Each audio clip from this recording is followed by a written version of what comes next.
All right, and we are live, and it is Noodle Free Mondays. I'm your guy, Mr. Senior Enforcer, aka Poppy Paul, the bad boy.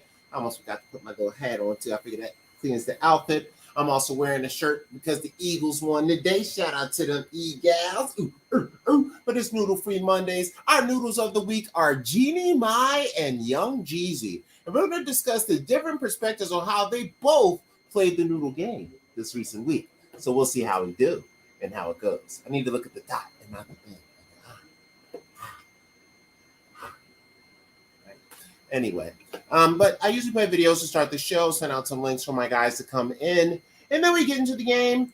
So let's see what's going on. I'm going to throw in some quick background music just to hold up for a second while I get myself organized with the videos.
One sec. I like you a lot, and I want tonight to be special. It's kind of the first time. I really want the mood to be perfect. So, do you mind if I light a couple candles? Sure. Okay, cool. I light them for almost everything. Like, there's no occasion where a candle isn't appropriate. Here we go. What do you think? I think it's great. It's really nice. Okay, so you're just humoring me. It's not quite right, so just give me 1 second. I'm just gonna do a couple more, okay? It's gonna be awesome when it's done. Like, you will never believe like candles can make things this romantic, but it's going to. It's going to. Trust me. 1 sec. 1 sec.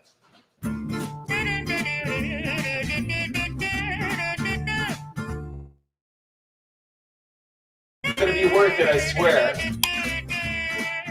This is good. Donne-moi une suite au Ritz, je n'en veux pas. Des bijoux de chez Chanel, je n'en veux pas. Donnez-moi une limousine, Sagrado Corazon de Jesus. Offrez-moi du personnel, j'en ferai Get a little toasty. Châtel, ce n'est pas pour moi. Offrez-moi la tour Eiffel, j'en ferai quoi? He just keeps lighting candles. Are you seeing this? It looks like fireplace, right? Oh, when you get a load of this tile, you're gonna love it. What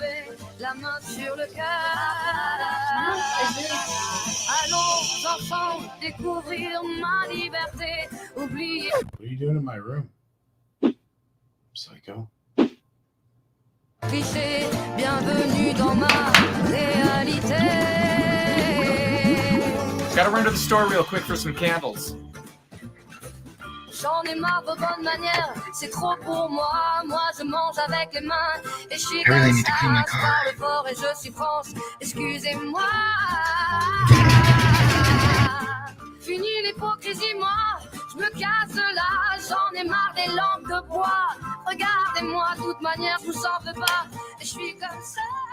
All right, I think we're finally set. Oh! Oh! God, you look like shit now. Oh, fuck. I promise you, Sarah, I will never leave you. Okay, I gotta go, sweetheart. All right, we'll talk soon.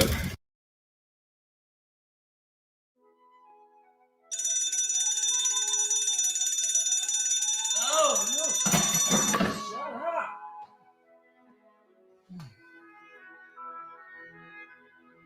Shut up. What you did to me?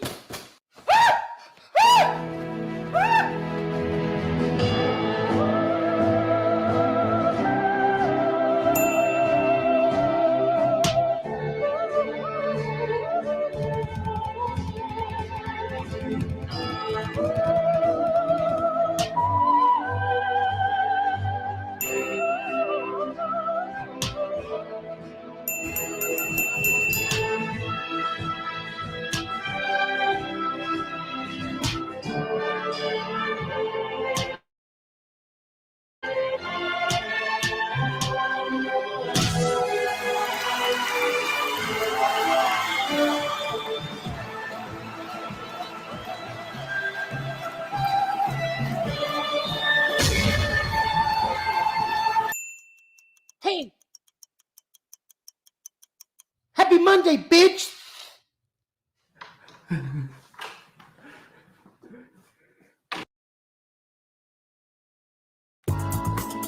we go.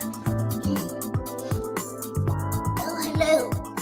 And welcome to another episode of Homemade Sex Toys with me, Randy Andy. Now, today is a very special day because we are reaching out to public access internet. Now, isn't that exciting? I will hope that the telephone does not ring in the middle to cut off our internet connection. I would like to start with a letter I received in the post. Now, this letter you will enjoy. This is from a very long-time viewer. Yes, she saw my very first show. I actually had some souffle with her. Let me get to it. Here it is. Dear Randy, do you know how to get stains out of pleather? Thank you, Stacy. No, I do not. Okay, what you will need is a toilet paper roll, scissors, a glue gun, and now I cannot stress enough, I've said this time and time again, when using a glue gun, or any tools for that matter, be sure to keep all of your clothes on. Next, you will need 100 gummy bears, an assortment of colors. All right. Oh, and scissors. So, step 1. You want to cut the cardboard down the center. Oh, that gets harder every time. Then, you want to take your gummy bears and glue them in rows on the inside. Gentlemen, if you're making this for a boyfriend, well, why not use the colors of the rainbow? Or if you have a favorite sports team, or if you have a least favorite sports team. For me, Dallas, Texas, fuck you. When placing your gummy bears, you want to be very sure that the arms and legs are pointing up to the sky. Now, this is imperative for absolute intense pleasure. For those little arms and legs will tickle you in places you didn't even know you had. And I have discovered them all, so stay tuned. Now, those of you uncircumcised, you may want to add about double the glue. Here we go, little bears. Oh, yes, you'll be getting your porridge soon.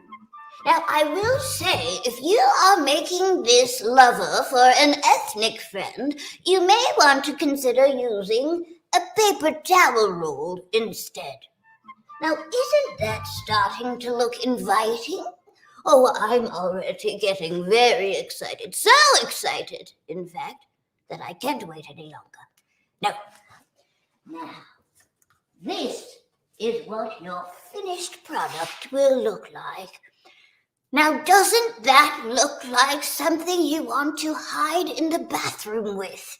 I think so. A little bit of lotion will help you along. Remember, don't eat the bears that have been glued.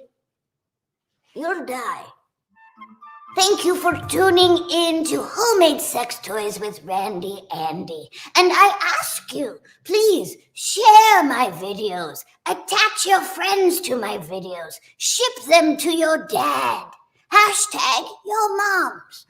And I can't wait to hear from each and every one of you. Tune in next week where I will be making my late wife Agabel's favorite. It is a pleasure machine.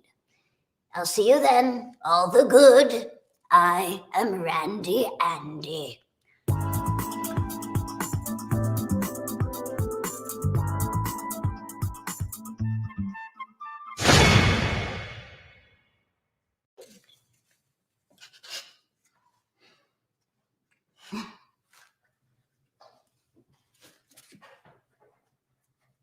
It's good.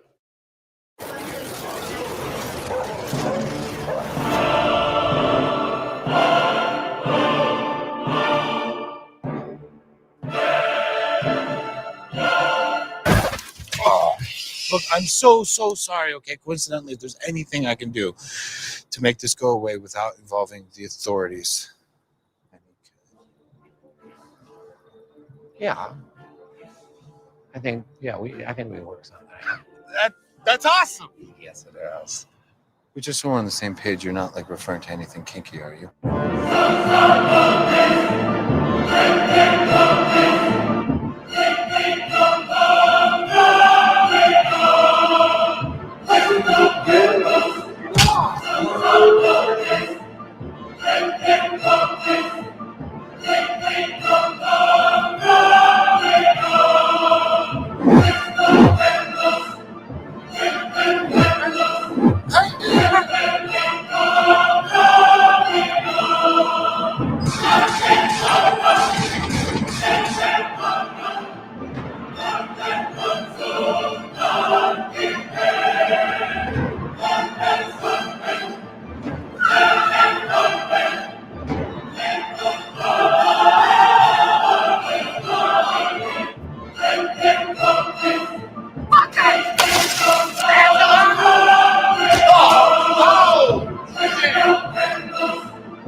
Oh, fuck.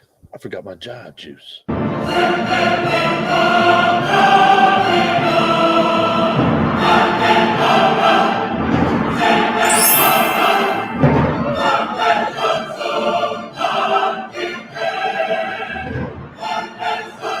my God, babe. What are you doing here?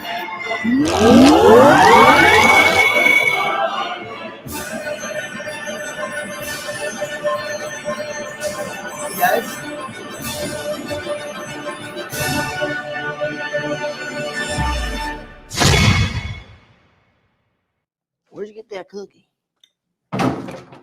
Fuck this cookie. Come on.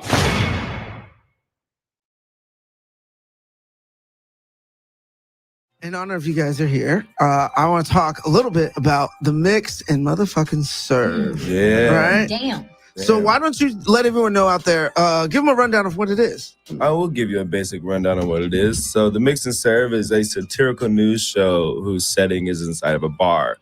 So the bartenders are anchors, the servers, the traffic correspondent. She's always late, not just because she's black, but because of LA traffic. Traffic, y'all. And then there's the sports guy who's the bar back. He's like the most pumped about the whole thing. And then there's the barfly who's the weather person. She was just outside.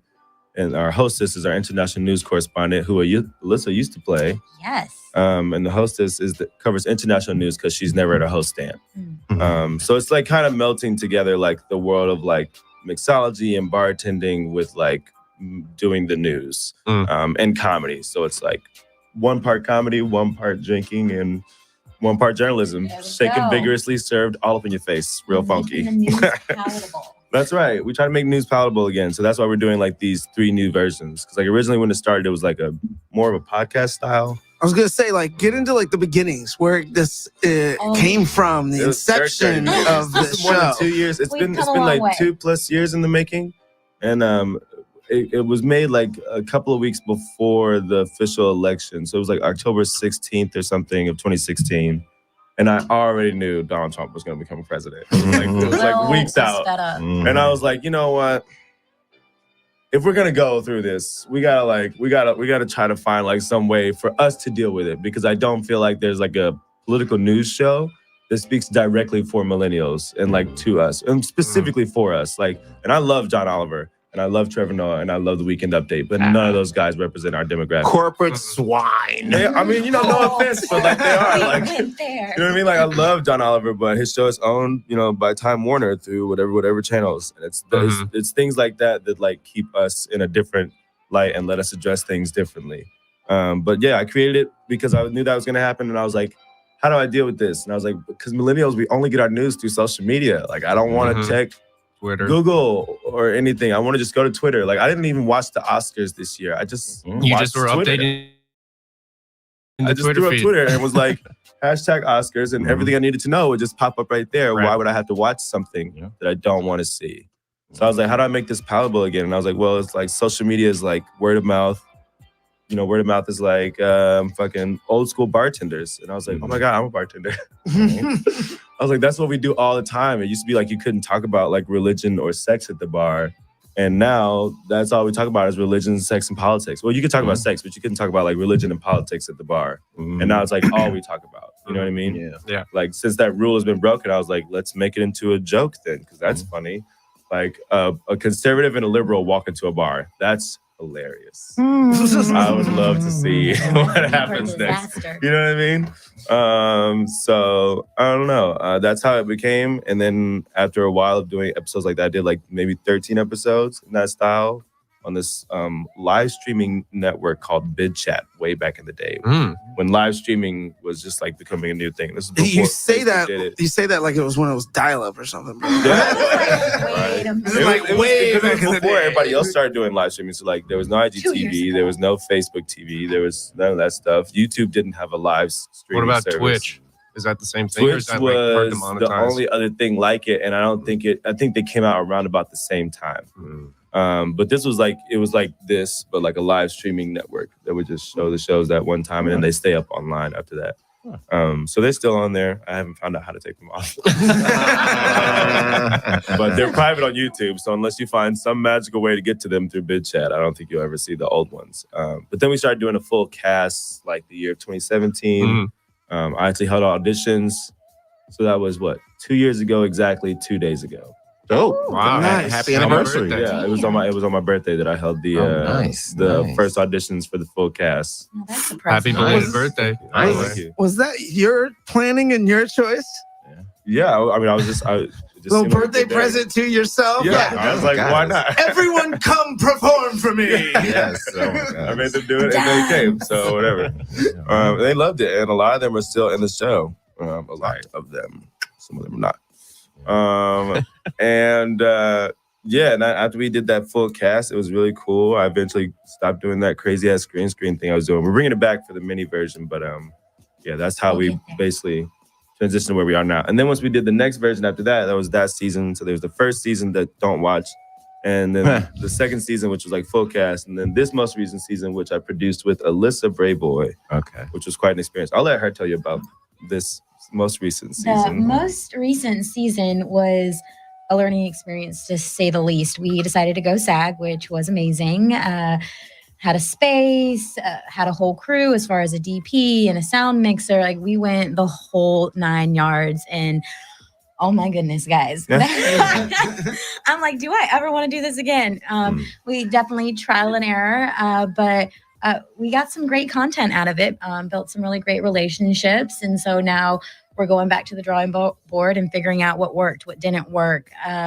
And now we're moving on to the mix and serve minutes. And 2 different versions of the show, so that we keep content consistent and growing our audience. So what is the Mix and Serve Minutes? Like a short version of the show, like a quick hitter? Yes. Yeah, so like in the original version, there was this podcast style. It was like this long formatted version trying to mix together mainstream news with social media news to serve the truth in the metaphor of a cocktail. So like the first drink in the show ever was like mainstream media was the bourbon of this drink, right? Like we'll have like a drink of the week and we'll say mainstream media was the bourbon. They've been blacked out for 8 years, so they thought they weren't racist because of who their president was. And then they woke up and realized they've been drinking Kentucky bourbon this whole time. You've been super racist this whole time. And then you go to social media and there's like a little bit of sugar at the bottom for the guys who are like really enjoying being back on top. Like, yeah, you will not forget us.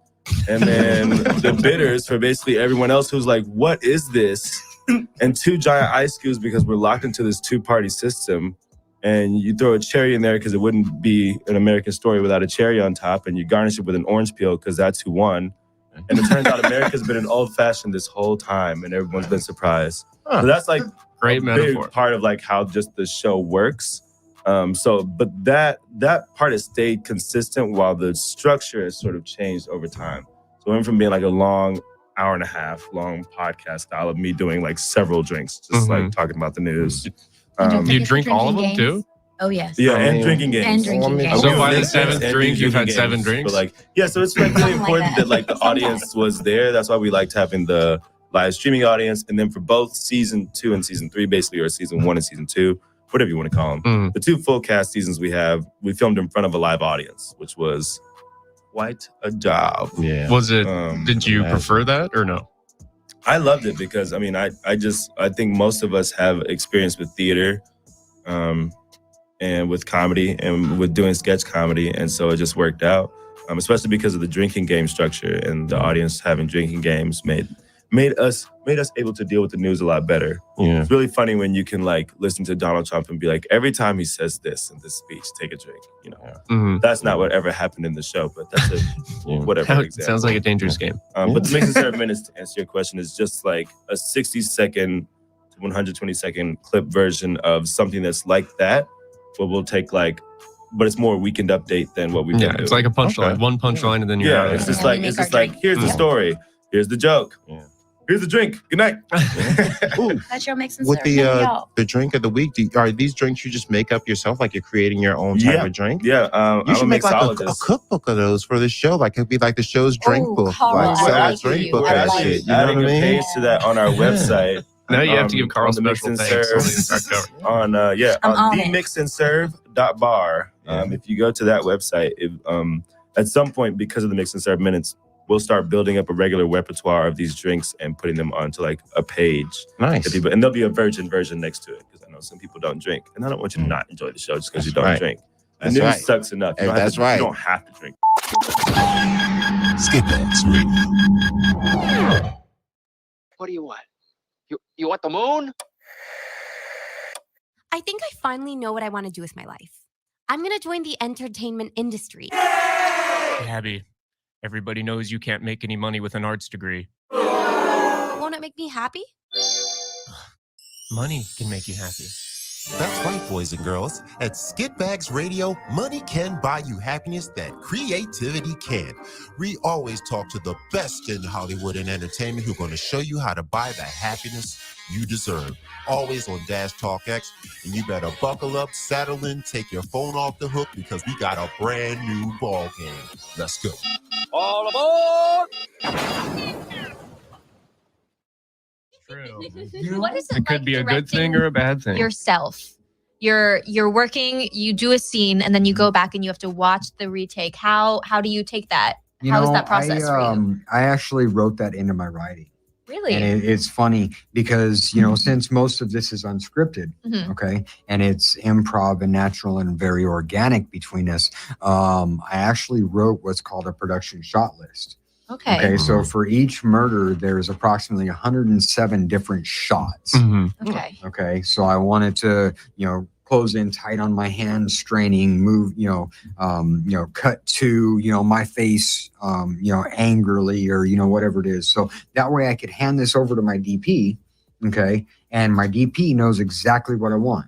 I love it. So we can film chronologically according to the list I give her, and all she has to do is change the camera angle or, get a different shot or whatever, because I don't know how to work a camera. Yeah. Okay. I don't know anything about camera work. That's why You're doing everything else. That's what the DP's for. But that's what I hired a DP for. Yeah. Okay. I don't know what the hell, I know terms, but I don't, when Everything I was doing, but the camera. Right. You walk When into I his was- house every when I was doing research on Clive Barker, he said in his first film that he wouldn't know the difference between a 12 millimeter or 50 millimeter or a submarine if you had told him it was a lens. Right. Yeah. Right. True. I mean, it's just a bunch of different kinds of glass. And that's absolutely it. Is that I have no clue what the hell they are, what they do. That's why absolutely. There's a lot of subtleties when it comes to lenses. Yeah. Sound. I don't know anything about it other than it comes out of my fucking mouth. I mean, I can clap my hands and make a sound, sound like a retarded seal, and it's like, shit like that. I don't know anything about that kind of stuff. So I don't try to pretend to tell them I know how to do their jobs. Yeah. I mean, that's what I bring you on for. This is what I want. Do the adjustments you need to do and make my fucking vision happen. And people like that too. When you hire them to do something, kind of let them do do their job. You know what I'm saying? Instead of trying to tell them how to do the job and you don't even know how to do it. Let them add some inspiration. Skip that. You're about to witness a seismic event. Daddy, can you put on Skipback's radio? No, go to bed. Okay, yeah, that's the promo.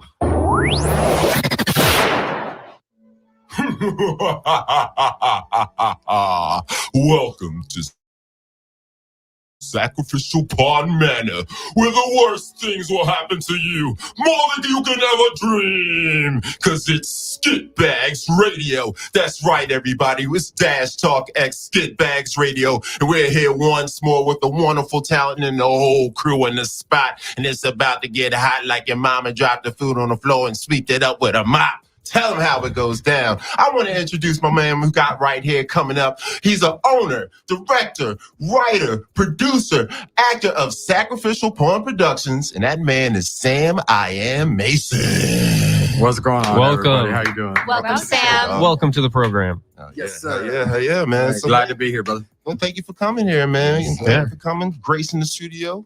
Welcome to Dash. Hey, you know what, man? Anytime I get an opportunity to, to share what we got, what we're doing, and help somebody out that has been there, and we've worked together on cross wars, cross contamination, and it was a phenomenal process, and so anything I can do to keep it going, that's what we're gonna do. Excellent. Spread knowledge. Is that your relationship? You guys met on set, or Yes. how did this happen? Yeah, we actually met on set. Oh, that's on awesome. the set of Cross Wars 3 with Danny Trejo, Richard Grieco, Lou Ferrigno, and all those guys. Our Amazing. boys.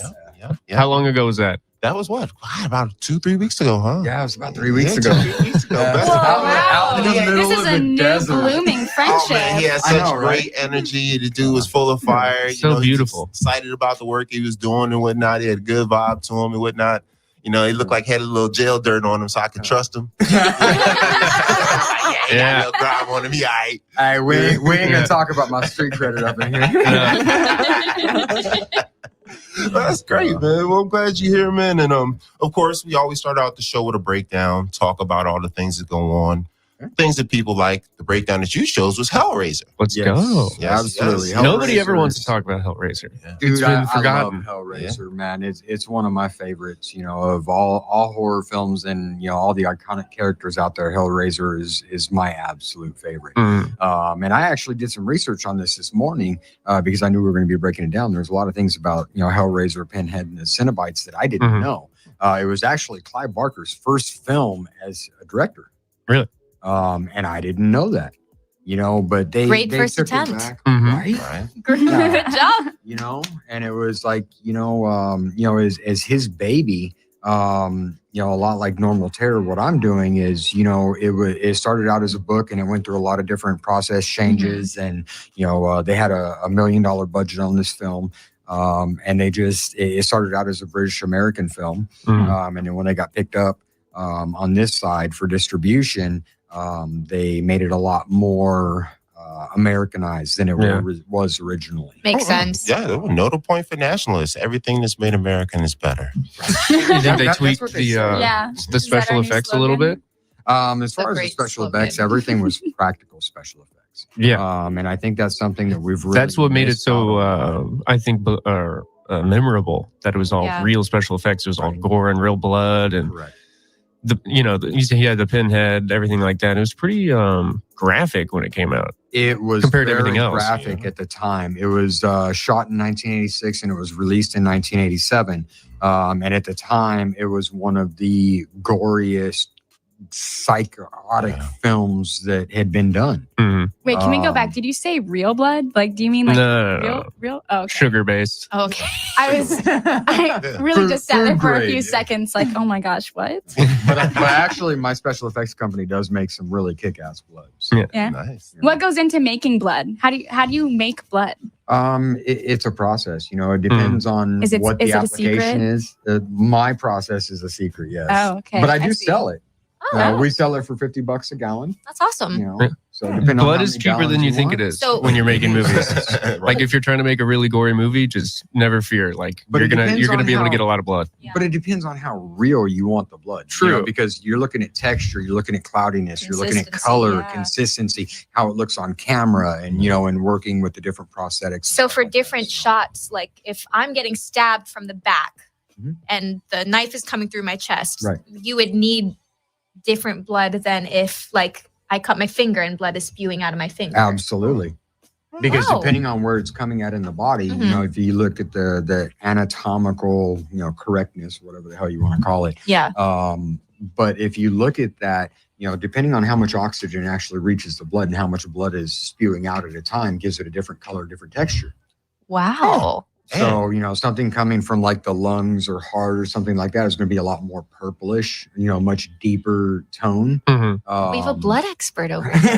That's true. This is all true. Well, he is the horror movie expert. You know what I mean? As somebody who's creating a horror movie that is on a whole different level, and we're hoping create something completely off the mark like Hellraiser was. Yeah. I don't think that I had even a lot of remember research. Hellraiser. Well, because I watched it and it was so scary that I think my eyes were closed 80% of the time. That was me too. That would be me. Did they make a new Hellraiser at all? I think there's actually there's 9 in the series so far, and they're getting ready to reboot another. Yeah, Yes. they're doing a reboot. Is this reboot a full reboot or is it a continuation? I think it's of the going to be a full storyline? reboot. I believe it's a full reboot. Nice. Well, you guys can have fun seeing that without me. And basically the story is pretty much him. He has an issue. They bring him back from the dead. He goes to hell and he kind of comes back on some vengeance kind of Freddy kind of paranormal stuff essentially, and starts fucking people up is the general concept, right? Well, with Pandora's box, yeah.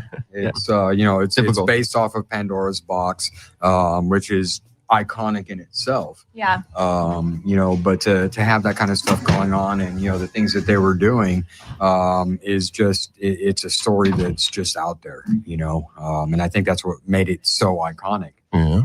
Is there anything about Hellraiser that kind of resonates with you, kind of even maybe on a personal level, like deep, or even as an artist where it's like, man, I kind of want to take my film approach that way to kind of, do what they do?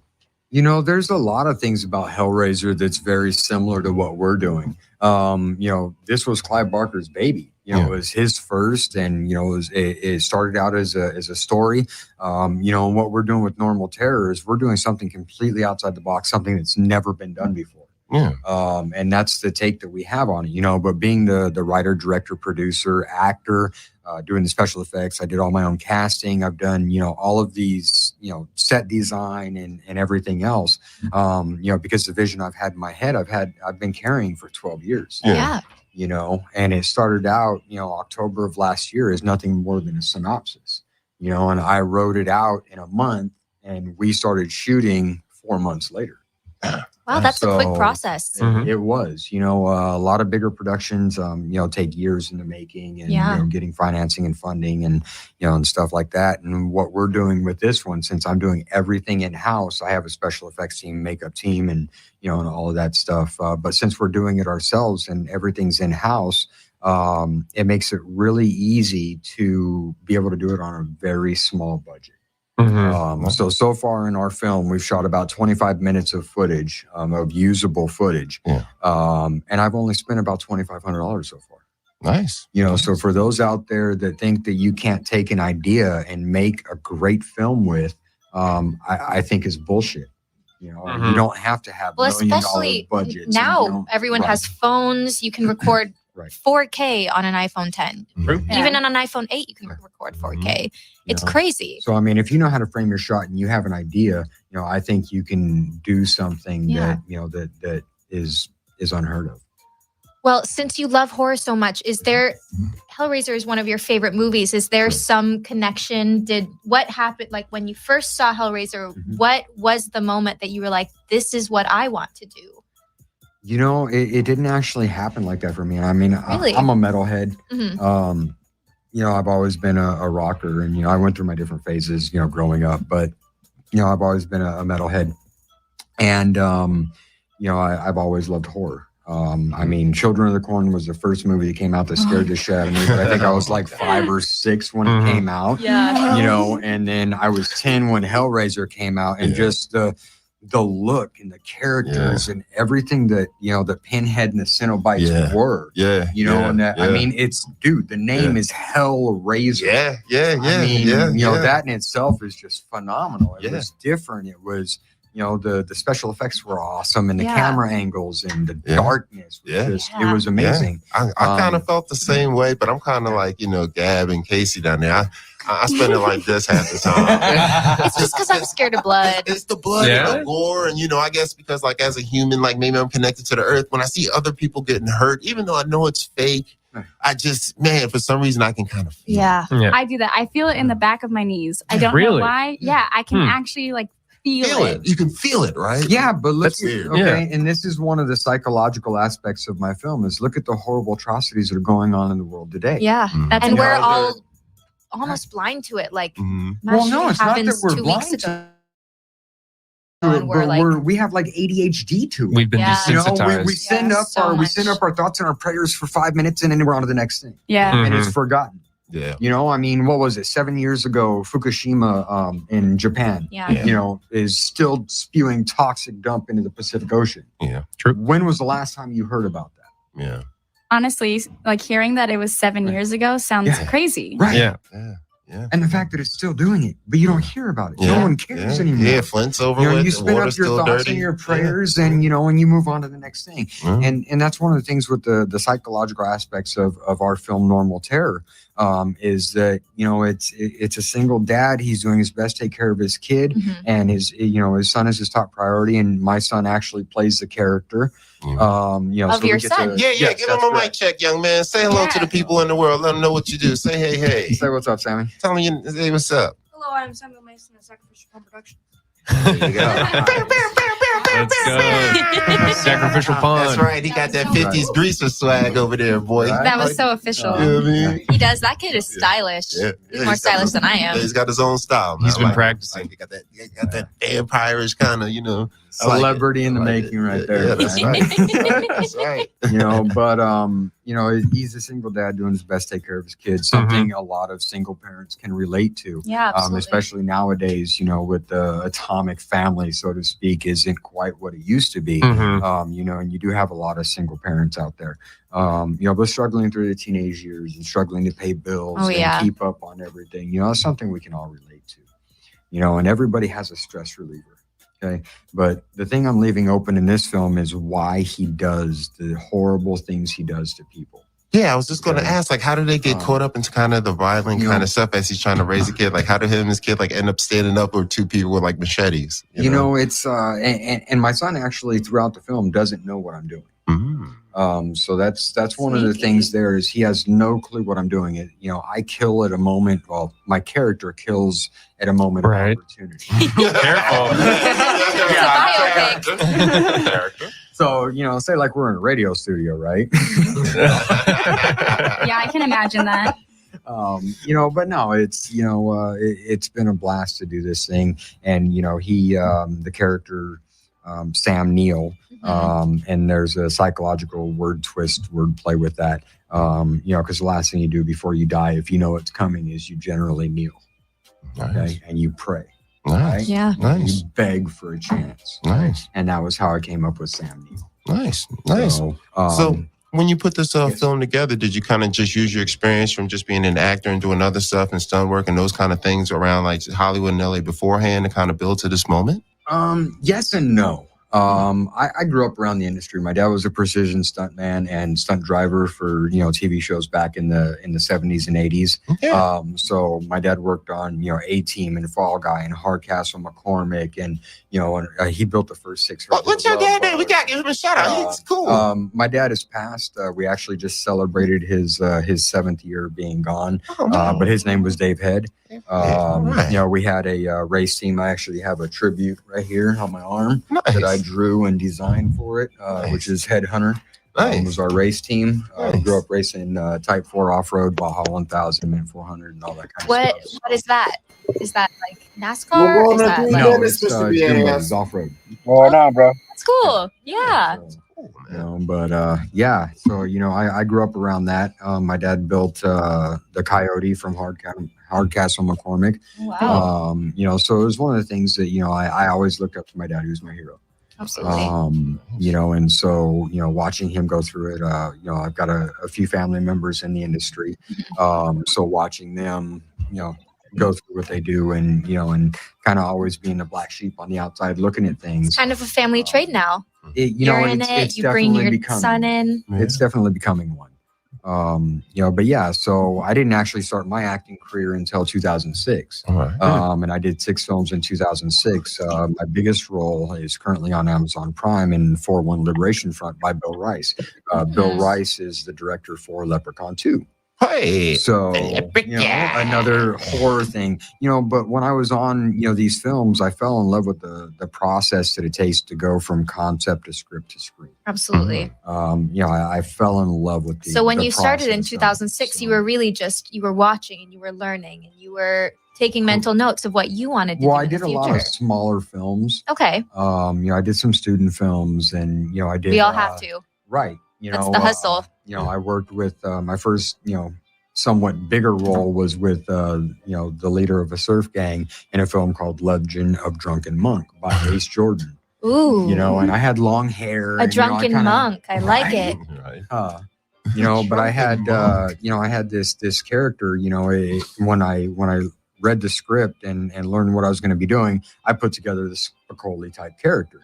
Like, nah, bro. So what we're gonna do, is we're gonna whoop this dude's ass because he totally just doesn't belong here, bro. Like, this is our beach, man. And it's like, so I just kind of rolled with something like that, and it's I grew up on the streets, and so I kind of have that intimidating factor, which I don't really understand myself, but a lot of people say that. So, kind of standing there bowing up and be like, yeah, bro, like, get him, dude.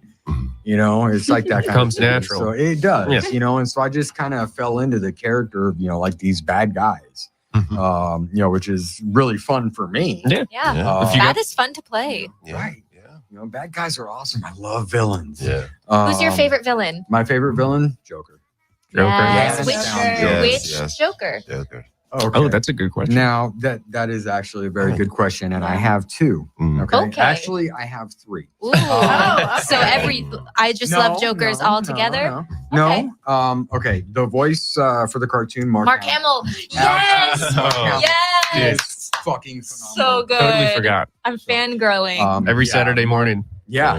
Mark Hamill is phenomenal at that role. And then as far as the actual character portrayal of Joker in the movies, I have to go with originally Jack Nicholson. Yes. Okay. Gotta mention him. He brought life Stole to that the movie. character. Yeah. He Stole did. the movie. Have you ever danced with the devil in the pale moonlight? It was just beautiful. And then you have Heath Ledger. Oh, an icon. And his character portrayal of that was so true to the role. We're a Batman fan. I am Batman. Hey. Where is she?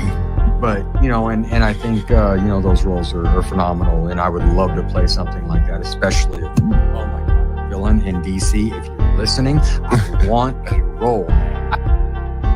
You a DC?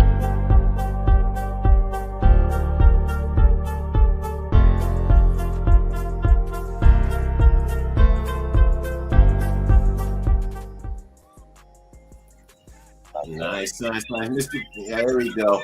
All right, and this is Noodle Free Mondays. We in the game. It's time to start talking. Of course, I got my celebratory Donovan McNugget shirt on and whatnot for them classic because the Eagles won tonight.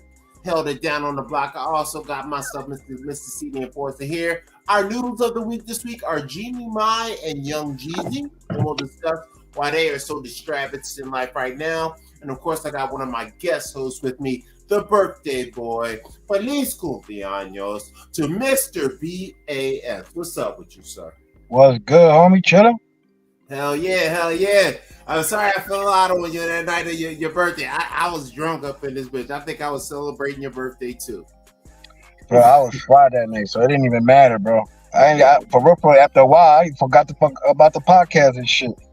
Right, oh, damn, that's how fried I was. Because, well, it's tough to do, especially since we're not getting, like, crazy money off it yet. It's kind of like something we do for love right now. So it's like, man, if you ain't in the mood, it might not be good to be on camera anyway. You know what I mean? So I like to do it. And then what I try to do is when we miss the show, the very next day I'll do the show anyway. And when because every day after a show is my day off. So if I don't have a comedy show the next day, I'm always making up. But there's always more shows. That's my ad. I ain't gonna lie, like the couple of jobs you sent me and shit, it was kind of hard because there were times that I was working and I was busy and shit. So I was like, I really couldn't get on it. Because normally what I do is like days like today and shit, I already know how to measure my time and shit. So I already know that I gotta be out, I gotta be here by a certain time and whatever. You gotta make the moves. So like Saturday and Sunday when you be doing that shit, I really can't do it. That's my money days and shit. And you do, ain't nothing wrong with that. Like on the internet, some of the people say, "Yo, you do shit on the internet, but I do shit in real life though." And what you're dealing with is real life. Real life is way different. Yes, sir.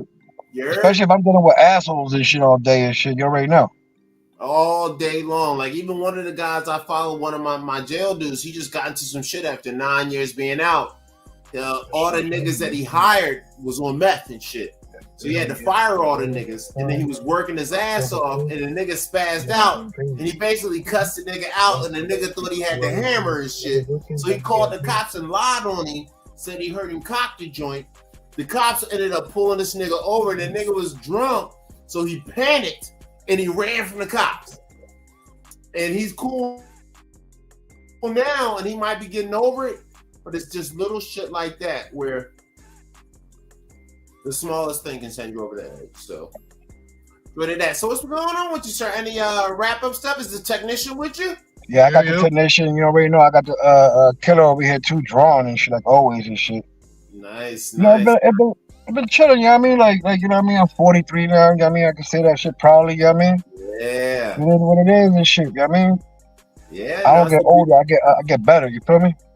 Yeah, I'm telling you, that's the difference between men and women. Men age like fine wine. Yeah, we taste like vinegar because we say terrible shit, but we're the good shit. Shit, that day I told the young boys at the pizza shop, they got a whole bunch of little young boys, fucking snotty nosed little motherfuckers and shit.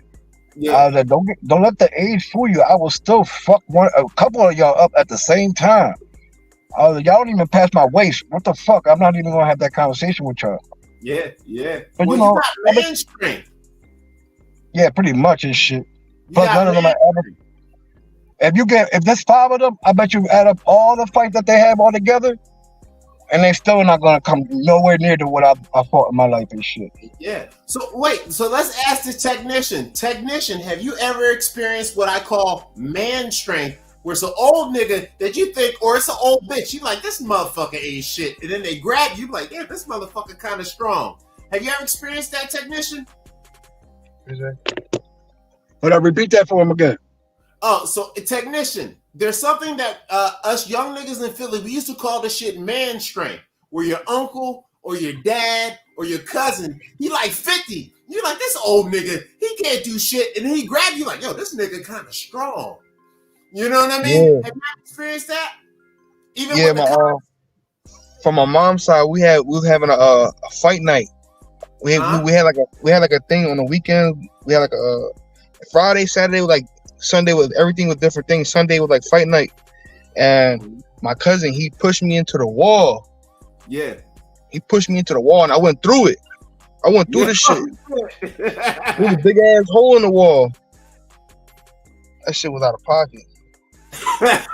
So that was the first time you was like, yo, he a little bit stronger than I thought, huh? Yeah. Yeah, I'm telling you. That old man straight will sneak up on you. I'm telling you, don't get pulled over by a female cop that's 45. Bitch will grab you up. You're like, damn, bitch, you kind of strong, ain't you? Like, you talk about a female cop. Let me tell you what happened to me the other day, though. Talk about it. I get pulled over by these nut ass cops and shit for no reason. There was a shootout where up Wayne Ave somewhere and shit, and I happened to be in the area, so bam, I get pulled over, whatever. So you know my legality of my situation. You already know that. I got a track record of fucking. My record's long. You already know that. So the cop was like, since you're going through my car, she like, no, matter of fact, she didn't even go through my car. She was like, so you ain't got no license. You're delivering pizza and blah blah blah blah. And I'm like, yeah, like, I'm keeping it. I'm being honest with her. I was like, I was at that point that I knew I ain't had nothing in my car. So I was like, well, you can search my car. Yeah, I was like, if you find something, let me know, because I know I ain't got shit in my car, bro. So, bam, she fucking sat there and gave me a whole story. This and not to mention, I was already smoking a Dutch prior when they pulled me over. Like, I literally went like this, threw it in the ashtray. I was like, fuck. So, she over here giving me a fucking long ass story, bro. So she over here telling me how I shouldn't be doing this, shouldn't be doing that. But at the end of the conversation, she's gonna say, well, if you ever need a job, my family got a pizza shop on Sherahan. You need drivers. Nice. I'm like, this bitch really ain't shit. What the fuck wrong with it? So I'm on my yes ma'am, I got you, ma'am. I'll let you know. Blah blah blah. Yeah, I mean, like, I'm trying to get the fuck out the situation. You feel me? So I'm like, these motherfuckers. Let me tell you, a week before that, I got pulled over and it was like, oh, you need that. The cop was, as he was walking away, you need to carry 2 guns in your car. I was like, if I carry 2 guns in my car, I'm gonna be in the back of your car. What the fuck you mean? Like, trying to be smart asses. That's why I say cops ain't shit. Yep. Like, even my dad used to be a cop, right? And I used to consider him good. So, for example, let's say y'all was on the corner one night. Maybe y'all was doing some business, per se, right? And my dad done passed y'all once. He done passed y'all twice. He's like, all right, it's about 1 a.m. So what my dad will do, he told me this. He said, what I'll do is I'll pull up and be like, all right, guys, if I come by this corner one more time tonight and y'all still out here, it's going to be a problem. So he would like warn niggas first, right? And my dad actually used to police his mom's old neighborhood. My grandmom is from 19th and Federal down South Philly. Okay, I know what you're talking about. But my dad, because cops are not allowed to police their own neighborhood. I don't know if you know that, BAS. Yeah, all right. I mean, I've seen the motherfuckers be in the neighborhood that they live in. I've seen that shit, so I don't know about that. Well, no. What it is, they're from that neighborhood, but so they can. I'm talking about living in that neighborhood. I'm talking about living in the neighborhood, bro. And then they police their old neighborhood that they're from. Yeah, I don't know, man. I see these fucking cops that live in the neighborhood, be in the neighborhood. Dog, let me tell you, I talked to my dad about this because I'm doing the whole little president thing nobody cares about, right? I talked to my dad about this, retired cop. I say, well, Daddy, I want to hire people that's from the neighborhood, so when they're policing people, they'll treat them with respect because they know them, because they went to elementary school with them. They went to high school with them. Now, maybe they might not like them, but they know them. They're not going to be so quick to shoot them, right? My dad was like, no. All they're going to do is let their homeboys just do what they want. I said, no, I don't give a fuck what it. Don't nobody want to just let a motherfucker do no grimy shit, right? And if he talks to you, he'd rather let you go than cause some trouble. And I think that's way better. Man, I don't know about all that shit either, bro. I know this fucking young. So you have a lot of police experience. Would you rather talk to a cop that knows you or a cop that doesn't? I'd rather not talk to a cop at all, if you want to put it like that. Well, I can say not a choice, Mr. BAS. But I'm just saying, like, if I had that experience on both sides, like, I actually knew a cop. Like, this, he was one of my young bulls. That was my man that rest in peace. He passed away a few years ago and shit. His little brother became a cop. And when I was out there on the blocks or whatever doing my thing and shit, whenever my name would come on the computer or the fucking whatever, he would show up to where I'm at, bro. And will fucking sit there and give me fucking bullshit, bro. The cops were trying to let me go, and here he go want to be fucking being dick eater and shit of the fucking week, for real, for real. Wow. Now, you know I'm the son of a cop, right? Completely different from me. At least 7 times I have been caught up with blunts, drinking and driving, whatever else. Cops got guns on me, right? And then one of the cops that heard the call, he was like trained by my dad. So the nigga will show up, 12 guns on me, nigga. They strip me, they grab my nuts, they all in my ass. This nigga will show up and be like, yo, leave him alone. I know his dad from back in the day. And the motherfuckers will just, it'll go from guns and spread them wider, spread them more, boy, to, your dad was a cool guy. In 5 seconds. But then again, back in the day when I was coming up and shit, we had the unspoken rule that if a cop coming down the block, everybody get off the fucking corner. Because if you want, like you said, you gotta give them a little respect. They little bullshit respect. Dude, that's all cops want, because cops don't want to do the paperwork for a blunt or something small or something serious. They unless it's quota time for the end of the month, cops are like, yo, just act like you don't, act like you see me, and I won't act like I smell the weed. You know what I mean? But it's like that here in LA. I be out smoking and shit. I be driving and smoking. I had a cop one time. I ran a red light. I'm smoking a blunt while I'm driving, my nigga. The cop was like, yo, did you run a red light? And he pulled up next to me after I ran a yellow light. It was like a yellow red. And he's like, yo, are you smoking weed? I was like, no, officer, so I would never do such a thing. And he's like, all right, cool. And he just drove off. An Asian cop. Oh, they the worst, bro. Cause they feel like they gotta prove themselves and shit. But you heard what I just told you. Smoking a blunt, driving through a yellow light. I just broke a yellow light and I'm smoking weed. That's a DUI. He let both slide just because I was like, no, sir, I would never do such a thing. And he let me go on the ticket and that, and he didn't even pull me over. He just pulled up next to me like he was my homeboy and asked me and then drove off. Yo, and the cop, the one from the other day was like, she was funny and shit. She was like, what are you doing? I was like, I watch a lot of videos and shit. She was like, cause I had my hand behind my head. Yeah. And put the light on so you know exactly what I'm talking about. I was like this the whole time, my hand behind like this one I'm sitting at right now, like this the whole time. Yeah. And he was like, and I rolled all my windows down. It was pouring raining. I rolled all my windows down so they could see everything in the car. Yeah. So he was the female was on the driver's side and the thick-head white boy was on the passenger side. Yeah. So he's like, oh, so you've been through this a lot. I was like, yeah, man, why don't you go check the computer out so you can see what I mean? So he was like, he comes back, he was like, shit. He was like, he was like, I see why you did what you did. I was like, listen, man, I don't need that type of trouble and shit. Plus, I'm trying to get in and out and give y'all the less trouble that I can do. You feel me? Yeah. So they was like, oh, but you don't got no ID or nothing. I was like, listen, I got something better than my ID. They was like, what you mean? I was like, I got my prison ID number that I know by heart. They was like, you definitely been through this shit a lot. I was like, yeah, man, you don't understand. Like I'm trying to be in and out, and they, you know what I mean? And they gonna let me. If I know they're gonna let me roll out, I'm gonna give them the most respect that they deserve. You feel me? I'm telling you, that's yeah. You know what my trick is with cops, dude? I've been pulled over at least 100 times in my life. From 17 when I first got my little pre-license. What's the pre-license called? I don't know. I never had one, so I don't know. Ever since I had my permit. Up until now, I used to get pulled over 2 to 3 times a month for 20 years. At 60% of the times, I was drinking.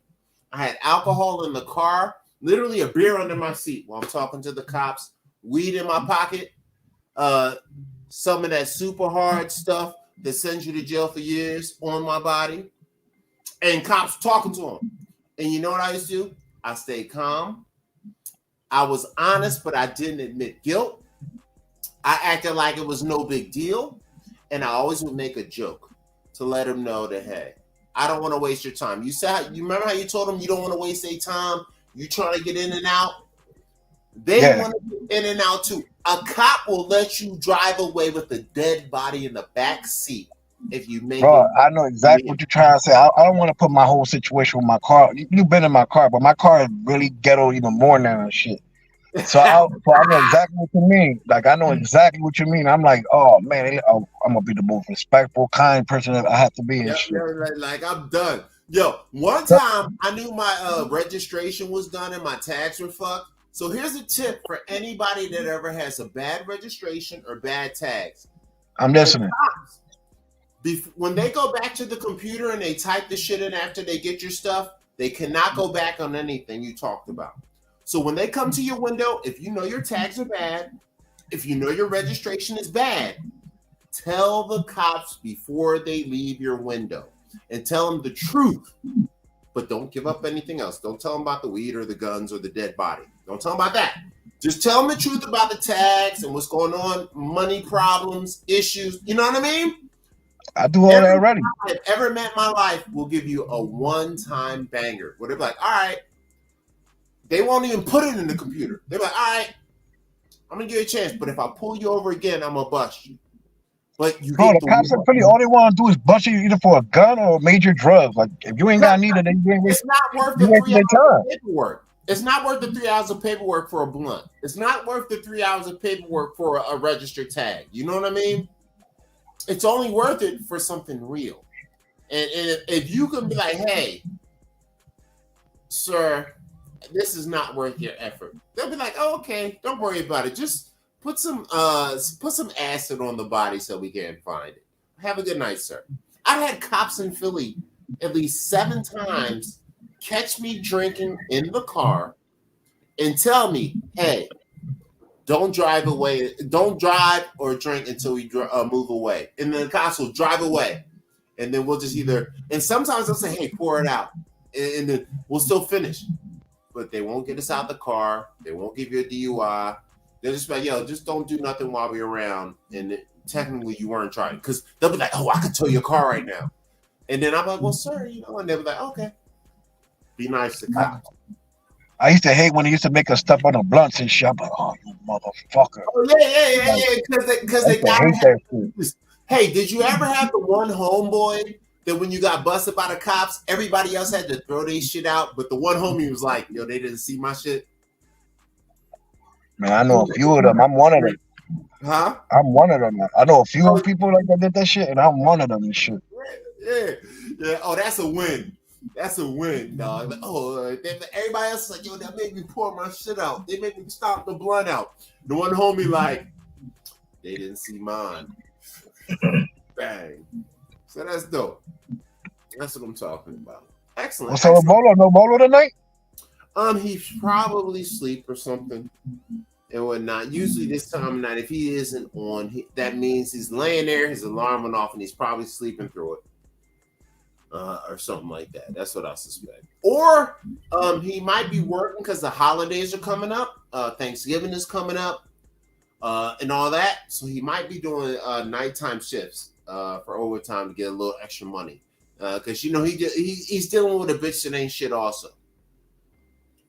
So he's trying to represent. Well, listen, give me like 5 minutes. I got to go get something at my house. That's all right. Go right ahead. I'm going to put you on mute. I'm going to keep you on, but I'm going to put you on mute, all right? Yeah, go right ahead, man. I'm going to do a couple news reports and stuff. All right. Hell yeah. So, that shout out to BAS. Time out for BAS. He going on this thing. Let's check out some stuff. So, this is Noodle Free Monday. So, I'm going to look up the news, today's news, and I'm going to look up some news reports that I think are noodly and stupid. And then I'm going to clown these shits as I read them. That's our plan. Today's news. And then breaking news. All right. And I'm going to share this.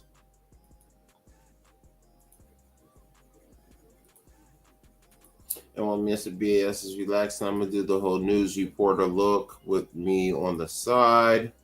Like that. And I'm going to read it because you guys don't need to read it too. So, oh my God, this first story is great. So, if you're at least 30 to 35 years old, you know about something that is called El Niño. El Niño is a change in the weather systems due to global warming. And now El Niño is causing crazy stuff. Fall has only just begun. but it's not too soon to look ahead to winter, especially since this one may look drastically different than the recent years because of El Niño, which is the child in Spanish. And that is what global warming has caused a weather change. And that's really because we're going through a pole shift. It's not the weather, it's a pole shift. And that's what the apocalypse is really about. And that was the end of Jesus. But that's the whole story. El Niño is one of the 3 phases of the El Niño Southern Oscillation, which tracks water temperature changes in the equatorial Pacific Ocean that can have a rippling effect on weather patterns around the globe. The El Niño phase occurs when the ocean temperatures are warmer than normal for an extended period, which also can cause hurricanes. Do you remember in California? I've been here since 2008. We had our first hurricane. It was total shit, by the way. It was like a sprinkle and like a couple of white bitches busting out on the corner. It was the weakest hurricane ever, right? But El Niño did that shit. Oh, they trying to make me buy some shit. See, this is how it is. I can't even get news without them trying me to. No, thank you, bitch. Let me read the story. But that's that. El Negro. So there we go right there with that. Let's get on to that topic. What's going on right here? All right, let's see what else is happening with El Nino. What this weather could look like. So look at this map. The northern part of America is the warm part. The cooler part of America is the southern part. Yeah. The part is the middle. Mr. BS is back. What are we looking at? We're looking at them talking about El Nino and how the weather is changing. Now, you've been in Philly the whole time. Does the weather seem different in Philly?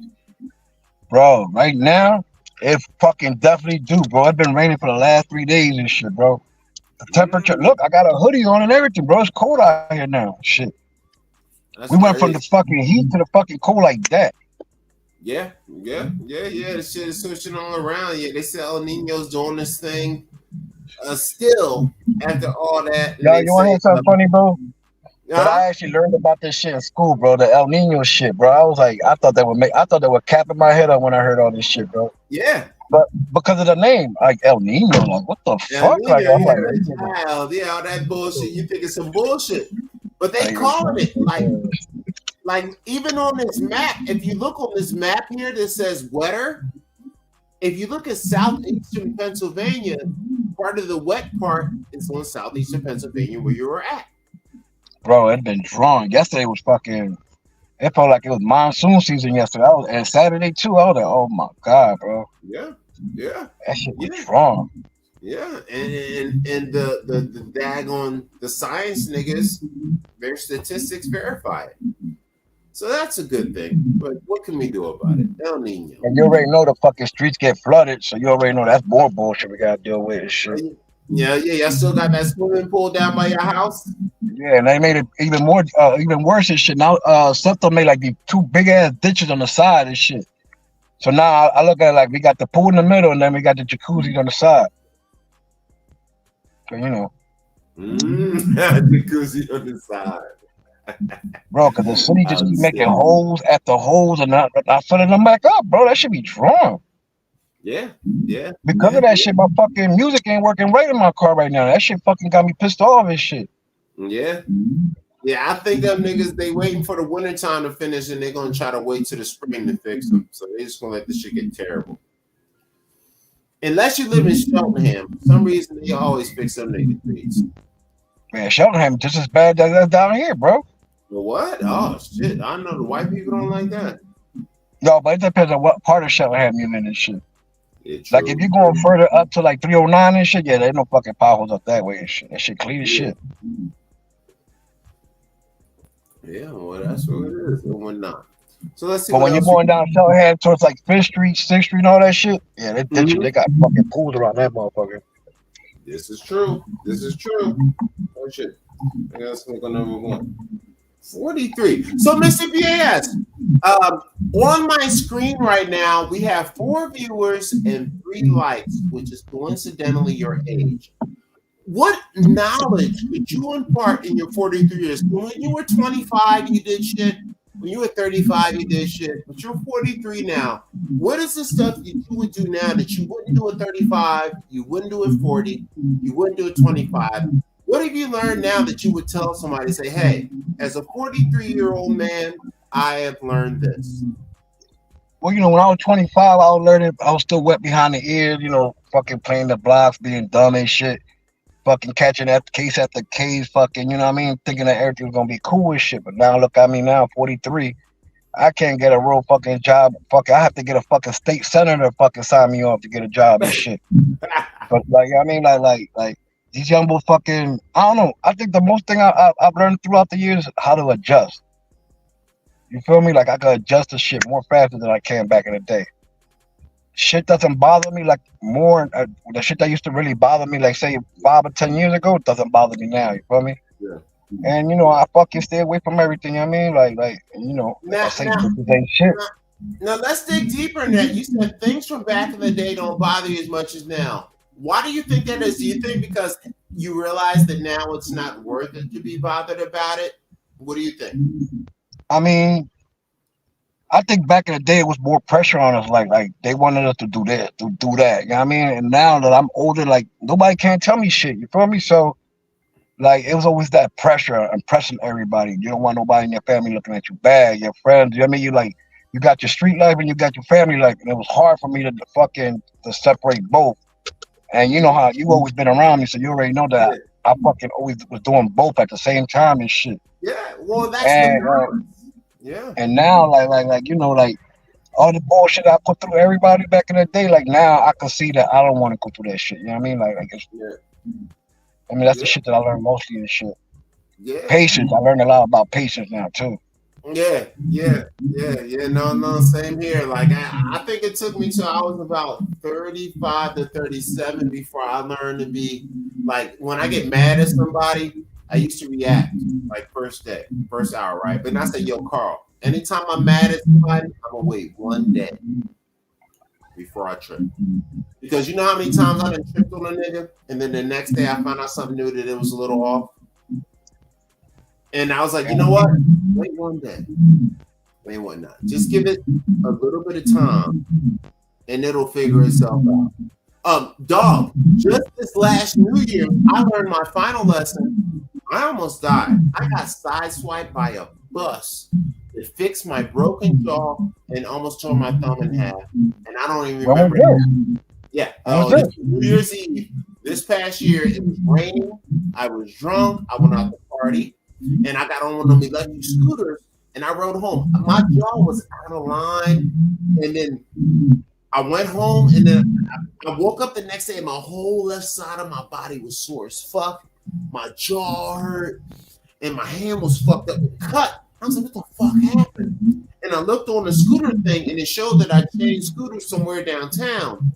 And I was drunk and off of edibles. So you know how Bill Cosby, you take pills and then drink and then you black out? Yeah. Well, if you ever take edibles and drink a lot, same result. So you'll be fucked up. You already know, I know that. You know, I already know about that shit. So yeah, you lose like 2 hours, but you'll still be walking and talking and functioning the whole time. And whatnot, doing shit, you'll be fine. People will think you weren't even fucked up. And you're like, yo, I don't remember that hour. And they're like, no, you were fine. I'm like, no. But this time I was going home because I came from a show and I know I fucked up. And apparently going through downtown, I didn't have any dirt on my clothes, but the whole left side of my body, my face, my shoulder, my legs, my hip was sore as fuck for 2 days. And shit whatnot. And my jaw hurt. And my jaw was actually out of line. But then after that, my jaw was back in line. And I said, that's the universe telling me you could have died tonight. We didn't give you a mind you, this happened a couple of times before. I almost got killed by a bus one time looking at my cell phone. Half an inch by my face. And I just happened to stop. I learned, hey, dude, you can't keep pushing the level. And yeah, and that's part of getting old. And that's what you'll learn too. And that's a beautiful thing. Let's ask the technician. Technician, you've had a rough life. What have you learned in your life as a lesson technician? Like, what's your young bull? Now, y'all got some young bulls. Now, you younger bulls. What have you learned in your short life technique that you like? Yo, I've learned this. I just learned from my mistake, and I'm cool off of that shit. And I'm good now. There it is. There it is. So basically, what he is saying is that bitches ain't shit. Amen to that. Outstanding. Outstanding. Technician of it. Is Killer around? Where's the troublemaker? She right here. Look at oh man, she high as shit. Look at her. Oh, shout out to Killer, man. Yo, let me give a quick. I don't know if my daughter's watching, but finally got my daughter on Facebook and shit. So she might be watching. So I want to give a shout out to my daughter JJ. You know what I mean? I don't want to put her name out there completely, but you know, I love you, you know what I mean? And keep hitting them books. That's the one that's going to college up there, fucking Indiana University or some shit like that. Nice. Oh, like Indiana PA?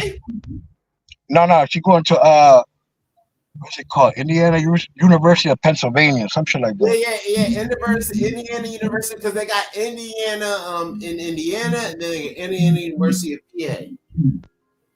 Okay, nice. Yeah, I wanted to go up there for homecoming, but I ain't, the funds ain't all there like that. So, I mean, shoot, it'll be fun. It'll be fun. You know what?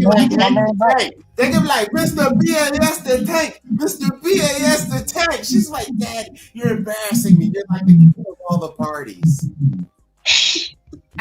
Fucking, you know what's another thing I learned, bro, throughout the years too, bro? Huh? How to fucking read people, bro. I tell this shit to my son all the time. You can tell when somebody lying because they can tell you about, they'll exaggerate the story. For example, I'm just saying they'll exaggerate the story, and then later down the road, you really find out the truth without even fucking asking about the truth. Like I learned about that shit. Like, I ain't patience. Like, I know how to read people now. That's for sure. Like, you ain't gonna fucking, you know what I mean? Oh yeah. I always. And another thing, the main thing is that every day I'm always learning something. You feel me? Yes. You gotta get better every day, learn something new. And I always tell people that time tells all truths. Like, if I wait long enough, I'll figure it out. I don't have to jump. When I was a young boy, I used to always want to jump when it happened, right? I gotta react right now, right? But as I got to be an old nigga, even if the cops don't pull me over, panicking ain't it. You could be dirty as fuck. But keep it cool, keep it light, let the cops feel like it's a waste of your time, keep it casual. Be surprised how many cops will let you grimy as shit right in front of them. Just because you didn't make it a big deal when you were a young dude, you try to fix shit fast. And that shit just only hurts you. So that's my lesson in my 48 years as just before Mr. B.A. You know what, another thing? Not giving a fuck about what people think about you. That's number one for me. Bro, for example, I was talking about that shit earlier to somebody at the pizza shop. Like I was like, listen, because yesterday was the Puerto Rican parade and it was rained out. Like they had it or whatever, but you know the chaos that we go through in Puerto Rican Day parade over here in Philly and shit. It was nowhere near that, bro.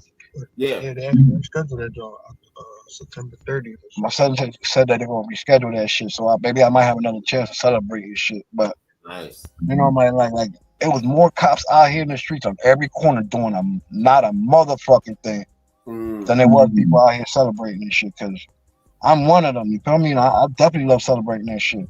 Yeah.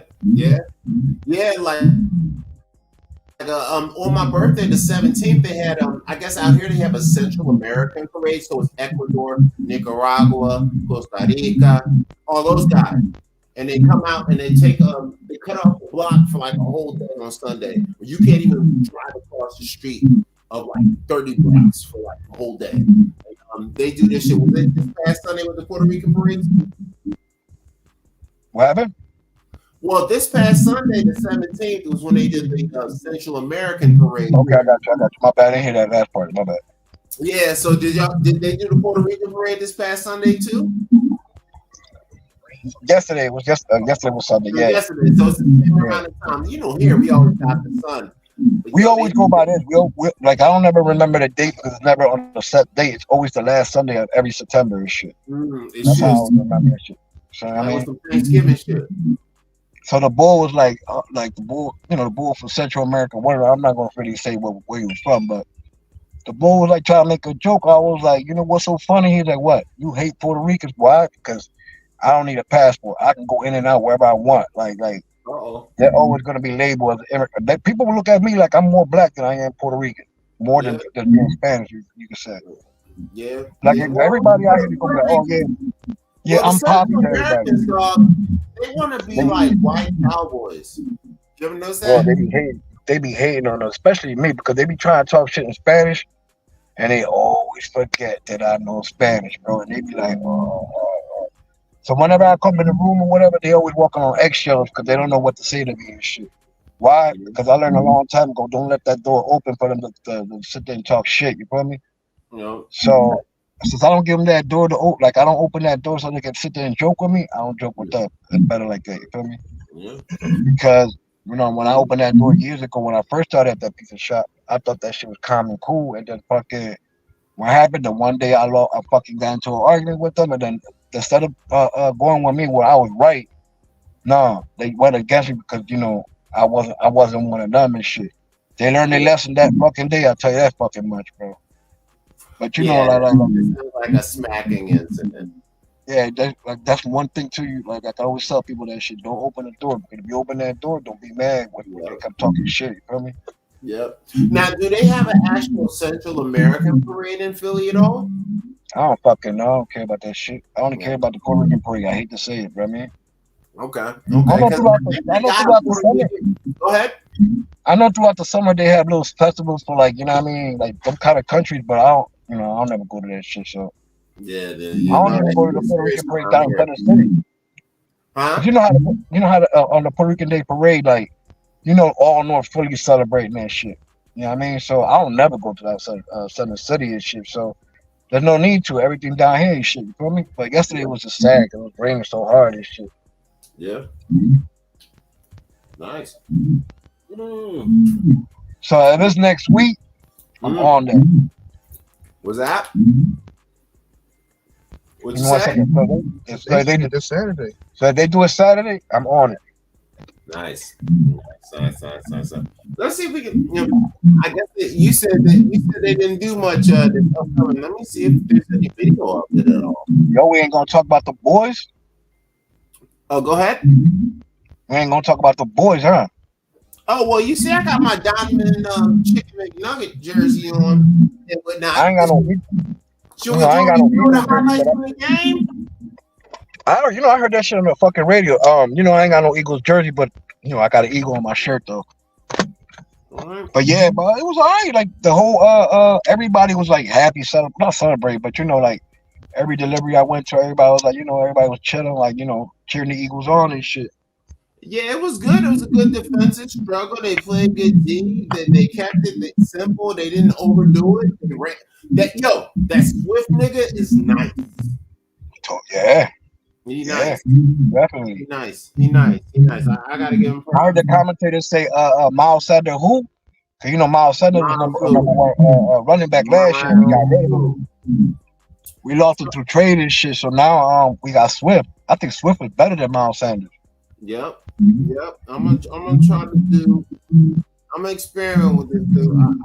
I've been working on my fair view stuff, so I want to see if I can review an NFL video. We're gonna run a play. We're gonna stop it and talk about each Eagle play. We're gonna not care about the Tampa Bay stuff, but every time we get to the Eagle plays, we're gonna talk about the Eagle plays, so I can try to work this crazy shit.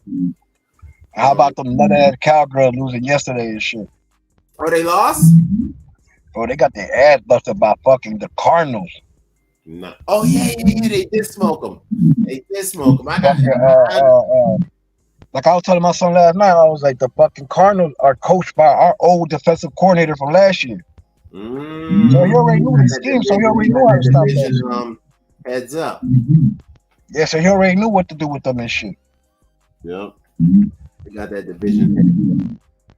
Right, let me see. I hate to say it, but the fucking Cowboys ain't gonna go nowhere as long as they got Dak, bro. For real. Yeah, no, Dak is he's just a black Tony Romo. The type of dude that'll fumble the ball. I ain't gonna lie, Tony Romo was better than him. I ain't gonna lie, Tony Romo was definitely more better than him.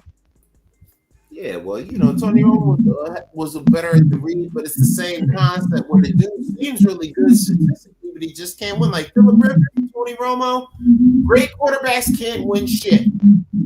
Kirk Cousins can't win. Oh my God, it's crazy how he never won shit.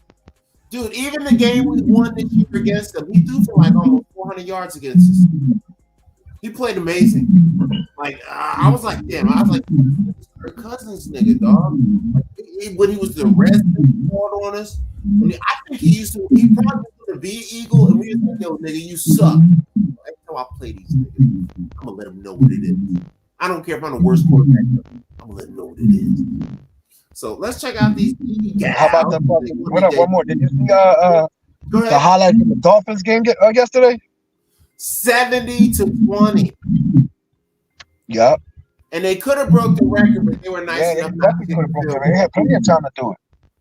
Yeah, they just did. They said they didn't kick the field goal just because it was like, all right, we destroyed them. There's no point. No, the coach was like, for real, there was time that they weren't even trying to score. They were just trying to kill the clock. It was easy to score. Well, no, that's respectful and shit. You know what I mean? Because you don't want to miss somebody else, so they spend the rest of the season wanting to hurt. You know what I mean? It's better off to show respect and say, fuck the record. The second biggest scoring game ever. That's good enough. That shit looked like a scrimmage yesterday. It was like they were playing with the fucking. Time was like 1960 something. Bro, they looked like they were playing against the practice squad and shit. Oh man, dude, I didn't even think Miami was that good, dude. Why did they not cover that Tyreek Hill guy? Bro, you can't. That's the problem. You can't. That's how fast he is, bro. Everybody else score, but dude be wide open. He be wide open like, yo, we forgot about him. How do you forget about him? They got the fastest offense in the league right now. And I didn't. One of the receivers wasn't even playing yesterday at that. Oh man, they balled them out, and it just showed that the coach had their number. And they said that their coach was like an assistant coach or something for their team, the other team. They never hired him or something. Bro, I think he was the offensive coach for the Patriots and shit. Yeah, I'm not 100% sure on that, but I think he was. Yeah. So I think he won a couple rings with Tom Brady. Yeah, right. I'm not sure though. You gotta look Google that shit. Right. Well, let's check out some of these highlights here. We'll put this on minimum so it doesn't come up much of the screen. One moment here. Let me change the brand to minimum. So the lettering is much. There we go. It's the same thing. We'll leave it that way. It's very useful. Let's check out some of the video from the Eagles game versus the Buccaneers. Shout out to NFL.com. Come out for more highlights. Very useful. We will stop this occasionally to discuss part NFL. And if I don't strike me down, I'm doing what best I can. But he is every bit as dominant. We'll keep our eye on him this evening. They're down at 3. Mayfield wide open. Got one. First down, Tampa Bay. Protection. Evans had it, lost it, nearly picked by Slay. All right, so here we got the Eagles. I ain't gonna lie, that nigga Baker Mayfield. We're gonna pause right there. What was you saying? I said I ain't gonna lie, Baker Mayfield fucking balling this year too. He not really like they 2-1 now, so. Yo, Baker Mayfield looks really good. This is his first bad game. I was actually about to pick him up with my fantasy team because I saw how good he was balling, but luckily people shut him down. So I'm like, okay, that suck. But yeah, we go that. But yeah. All right, well, let's check it out. So the Eagles had a good first job. This was a good defensive struggle.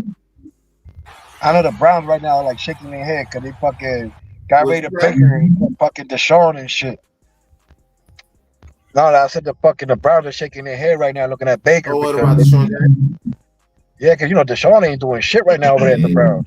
They gave him that big ass contract. Yeah. Well, he out there. Well, I mean, he doing his thing and whatnot. And I mean, Watson, I picked him up in fantasy. He had a good week. Yeah, 32 points. And whatnot. Man, he ain't doing nowhere near what everybody expected him to do. Well, yeah, but it's the Cleveland Browns. Whoever expects the Cleveland Browns to win a football game? The Cleveland doesn't even. It's not even the real Cleveland. The Tennessee Titans are the real Cleveland Browns. So they're like the fake Cleveland. They still can't win. They're cursed. It's like the Clippers. They'll never win. No, I want them to win. Never win. 8 yards on the AJ Brown and now on the completion to Brown, 28 yards.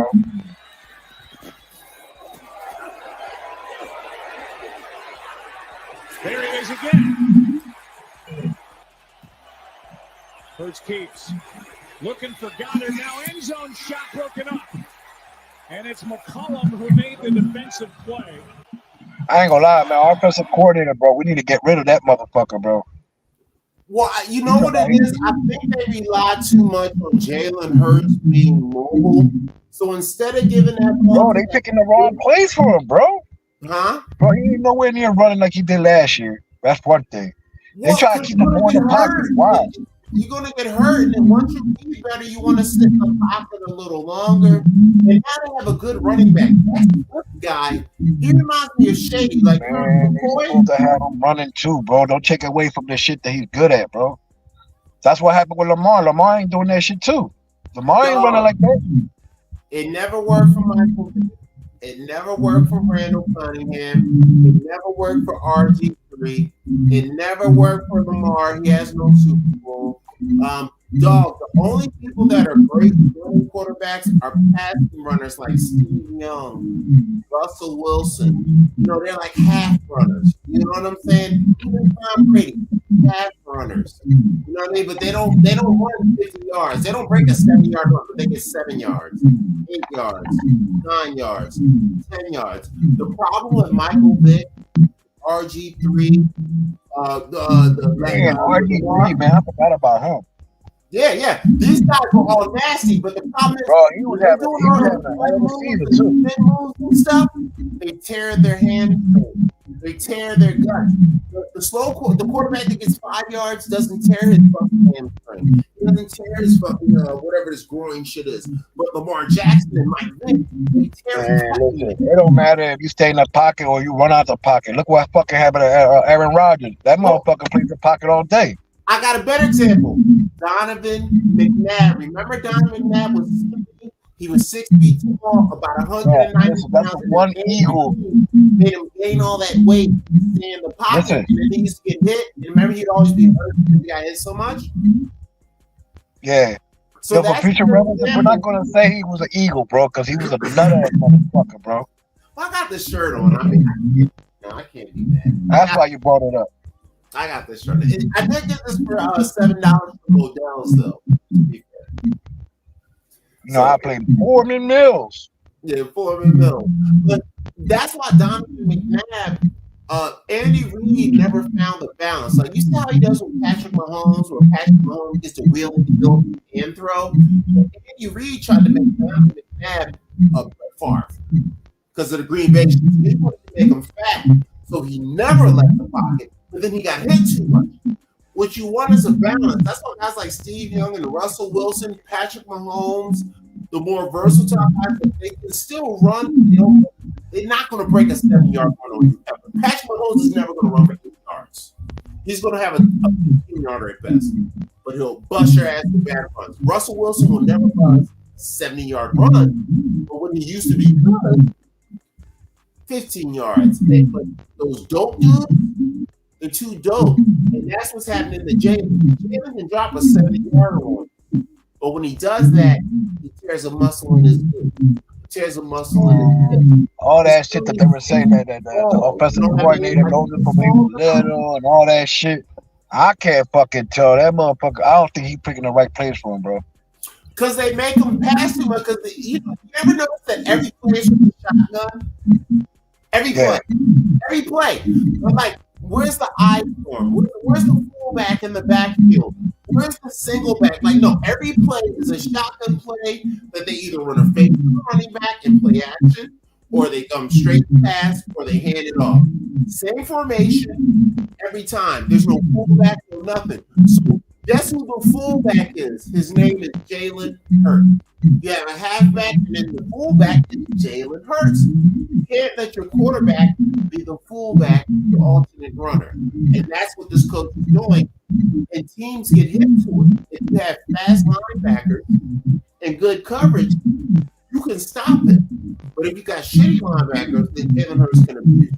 And that's how running quarterbacks have to go. Man, we gotta take advantage that we have the best line on the fucking in the league and shit. One of the best lines and shit. You need to take it. That's why the Bulls Swift is doing so good. Struggle. So I think we're really good. You heard? Huh? That's why the Bulls Swift is doing so good, because when he was playing in Detroit, they had a bullshit line. So They had one time, but you notice the difference in him and what was the guy that we had, Miles Sanders? Yeah, we had him last year. Because you remember when Miles Sanders would get the ball, he would kind of just run into the line, right? Yeah. But when Swift gets the ball, he got that Shady McCoy shit where he kind of like, you know what I mean? He kind of feeling his way through the pussy. You know what I'm saying? But Miles Sanders is just face first into the pussy, no condom. Babies everywhere. But Swift is kind of flipping the clit a little bit, sticking it in the booty hole, jumping around. Like he's very versatile. And we got him for the low too. We didn't get. I think they didn't pay that much for him and shit. No, they got rid of him because nobody really wanted him because they didn't think he was successful. I had him in my fantasy league 2 years ago. With Detroit, he was supposed to be the man, and it was bullshit. But he's balling now. I wish I had him this season because every time we get the ball, he gets like 10 yards. Bro, they loving him over here now. Oh, he's a great player. Oh, you know how we are. When you were winning, we love you, but you know what's going to happen. You don't give it to him enough because, like you said, the play calling and making Jalen Hurts work too hard. And for example, wasn't it rain tonight? Nah, it was more like a mist.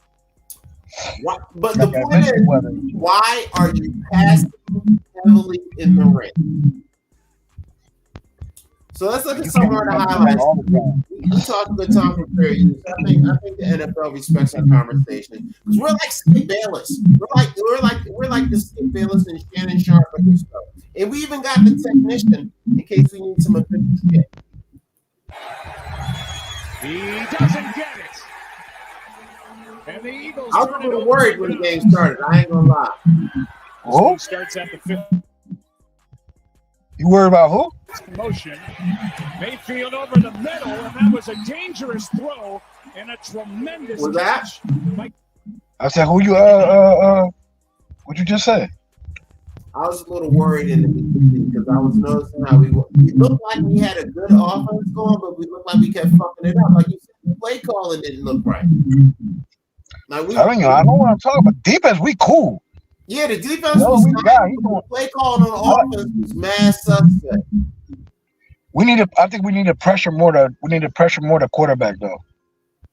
Well, remember that last year we had the Bull Hargrave. I know we had the Bull Hargrave, but you got to remember now that we had him, everybody is game planning to block those sacks.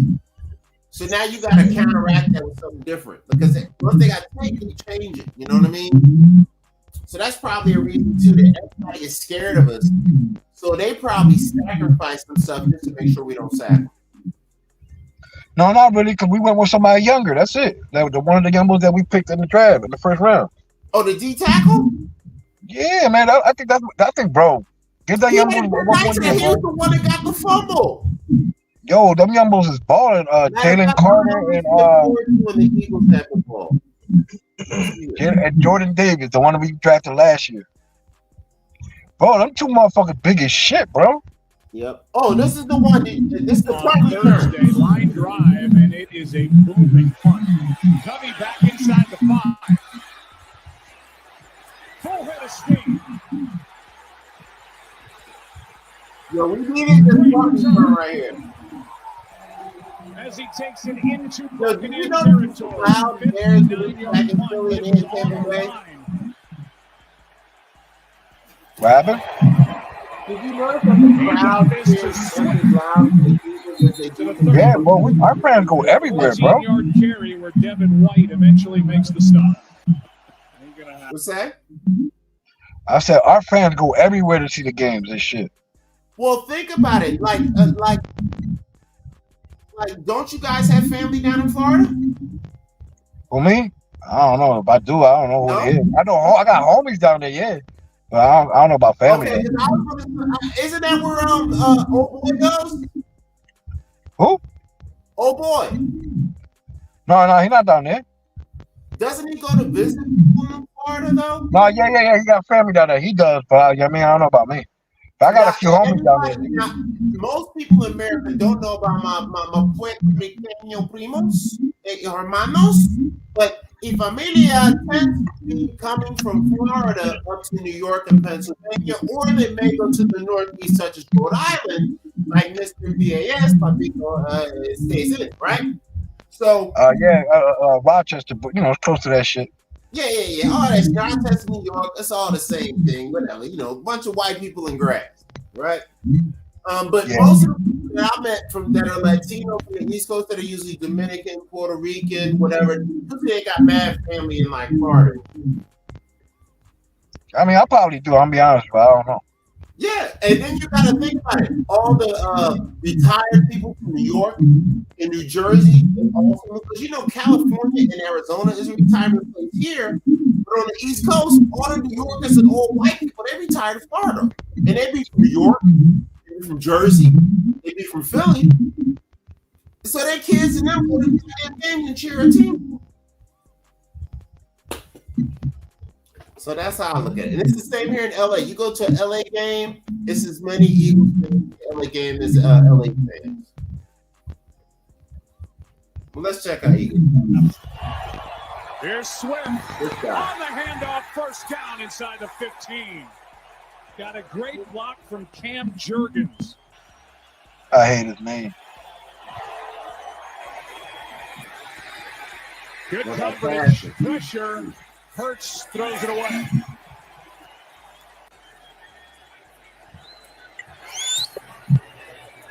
These is what has become in the NFL. It's there. Devontae Smith. The only thing I didn't like about this game is that he gave up 2 interceptions, bro. What happened? The only thing I didn't like about the game is that he got 2 interceptions and shit. But lucky the defense was there to fucking clean it up, though. Well, yeah. Well, I mean, I noticed on the highlights, I saw the rain falling down. So I'm like, damn, the ball is wet. The footing is suspect. Florida, it rains. You remember how Will Smith made the song about it rains in Miami every 10 minutes? Yeah. In there. So I'm sure they're playing in that warm. It's warm, but it's raining. You know what I mean? So that's probably fucking with what they're doing. So I'm trying to be understanding with that. I saw that one pick he had. It was like a misread on a play. But it was a combination of water and the noise. He's young. This is the first time I get to see the game because I listen to it on the radio and shit. Yeah. So I gotta picture that shit in my mind when I'm working and shit. Yeah. No, we got 2 interceptions. To possibly keep them from coming away points with this drive. There's the blitz. Hurts steps through. Pressure from behind from Izzy, and Hurts has to throw it away. Blitz. White out of the backfield, breaks a tackle. Break that motherfucker, bro. Strides up the sideline. With a gain of 3rd and play made by Mike Evans was balling. He's nice, bro. I ain't gonna lie, he's nice. Yo, Mike Evans was like balling. 7 seasons with 1,000 yards or some shit like that. Yeah. Like he had some crazy catches doing that. I might show his one catch later he has in the game that I saw. I ain't gonna lie, when Brady was over there that year, bro, him and Brady was getting it together, bro.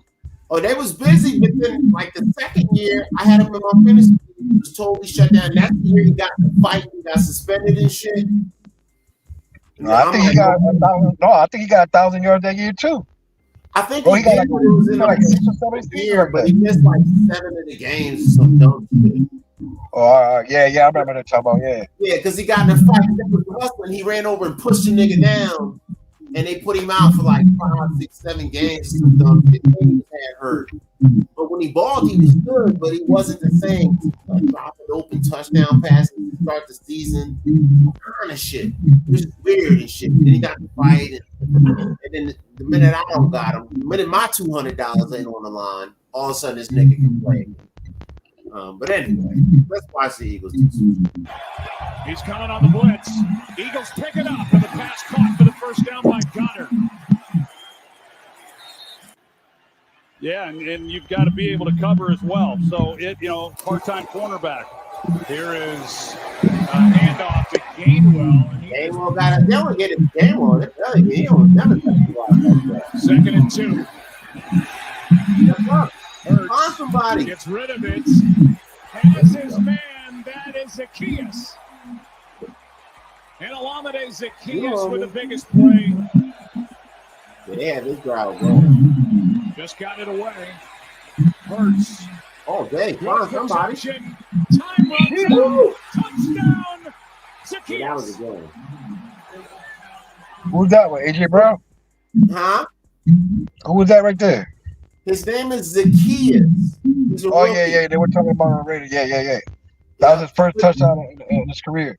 It was good. But did you notice how long Jalen Hurts stayed in the pocket? Now, all day back there. Running on, flipped out of there. But that's the whole point of hanging in the pocket, for example, right there. Couple extra seconds. That's why they tell people, stay in the pocket. But you can get hurt too. But the kids, it's first. All right, let's get some more Eagles activity. Let's see what we got. Looks like maybe. Oh, I think that's with the turnover. I think it's turnover. Where's the pick? Well, here's a good example of the water thing. He was the unlucky one that got chosen. Right here. The ball was probably wet. You know how you lift them? Mayfield's first interception of the season. Yeah, that's what I'm talking about. Doing the rain. This is why I wasn't so mad at the Eagles. I realized, this is a tough game. We got one white man on the team. Depends on where they put it. Looks like maybe with the second effort they got it. Moves the ball to the 22. Blitz. See? That was a miscommunication over here. By Carter and Rashad White.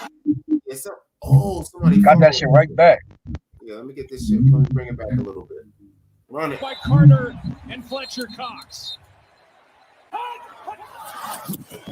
2nd and 21. Mayfield pulls it down. Oh, the big hit. Rashad White. Now, you remember you was talking about the rookie that we signed? Yeah. He's the one that just made that hit. The defensive tackle rookie, number 98 in the middle right there, that's laying on his ass. Jalen Carter. Yeah. So this is supposed to be, and they're actually going to give him some props after this. Fumbled. Bradbury's got it for Philadelphia. Jalen Carter was out there and forced the fumble, and that rookie. Well, there you go. But don't feel too bad. He's a good kid. Hurts keeps. Picks it up. Tackled at the 20. 38-yard drive for Elliott. Let's skip forward to the next Eagles. Let's see what else we got here. Where the Eagles got the ball. Oh, that looks like we got the ball again right here. Hurts in trouble. Chased by Izzy. And in that foot race, Hurts wins it. Before Logan Hall can force him out. First down, Philadelphia. Knows how much those two guys mean to them, and now they got to get Devin Whiteside. 2nd and 8. A.J. Brown turns, has a first down. A.J. is like homeboy from Miami. Like, you know what's going to throw it to him? Oh, this dude. Running over motherfuckers and shit. I'm telling you, man, we got to get over Antoine Winfield, and what a carry for DeAndre Swift. He lands and keeps on going. Longest rush by AJ, 26 yards. There he goes again. Look at the patience. Got 9. Shane Steichen became head coach of the Colts. Great to see all that shit.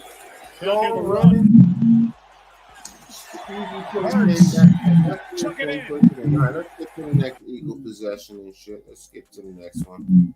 Because you want to keep the fairy back going. Shout out to NFL.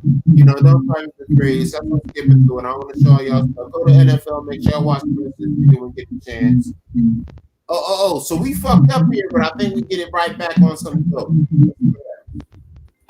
And intercepted. Oh, yeah, that was Yeah, it's the one where they get the safety. up here. So let's see how he messed up. Got her through a nice block on that run as well. Hurts has all day. Looking for Smith. It is caught and intercepted by Dee Delaney. Kind of like a shot here. They're not going to do it. They're just going to try to get them a little breather. Yeah, the defense is balling this game. I ain't gonna lie to you. I didn't hear it. This was a team that was scoring niggas left and right. Sunday football this Sunday at 9:30 a.m. Eastern on Disney Plus. It's like Here is Swift who gets another Eagles first down. There was a big load on Tom Brady's shoulders to get them to where they got last year. A.J. Brown wide open. Breaks the tackle of Delaney. And knocked out at the 25. 2nd and 5. Brown stops, reverses, looking for blocks, still on his feet, which is where they've been built throughout the night. Oh, we fucked this up right here. They back out and Hurts trips and gets sacked. The Three Stooges They shit were right going to there. try to throw it after That was faking pretty that much- push sneak and then backing out of it. Guy who here's Evans. Oh, Mike Evans. Okay, this is when Mike Evans goes off. I'm going to give Mike Evans right here. Shout out to Mike Evans at the end of the game gave us all kind of shit. And when I'm going to give him some props, this motherfucker did his thing. Baker Mayfield should have thrown it this way. Oh, you talking about the one-handed catch, right? Yeah. Blitz coming. Mike Evans about to get this one. Oh, what a catch by Evans, and he stays up. Backing out of there. Jalen Hurts trip. I got to give Mike Evans this props for this. This must be has a Mike Evans 22-point game. Well, to get Jalen Carter 9th overall, a guy who throughout much of the draft process was being talked about as being the first overall pick. Here's Evans. They finally connect. Blitz coming. Oh, what a catch by He was like Evans, and he on stays his up hand when he for put a it. couple extra Mike was yards. like, "Who's One-handed grab with Reed Blankenship all over him. 4 catches, 59 yards for Mike Look at that. Evans. 4 catches, 59 yards. Rashad White as they mix a run back in. Shut down most of the game is basically what Third and happened. short 1. Godwin out of bounds inside the 1. Evans again, and they got touchdown Evans. Got the extra point, Gets a and then first. we got the game over. All right. 25-11. Great win by the Eagles. Outstanding job. Shout out to NFL for the highlights. Much credit to them and much respect. What's your overall feeling about that game, JS? Let's go, baby. That's game. Let's go. We're going to do it again this year. Watch. Yeah, I think we look good because remember last year our defense was kind of our weakness. We got a good D. We got a great running back with good feet like Shady.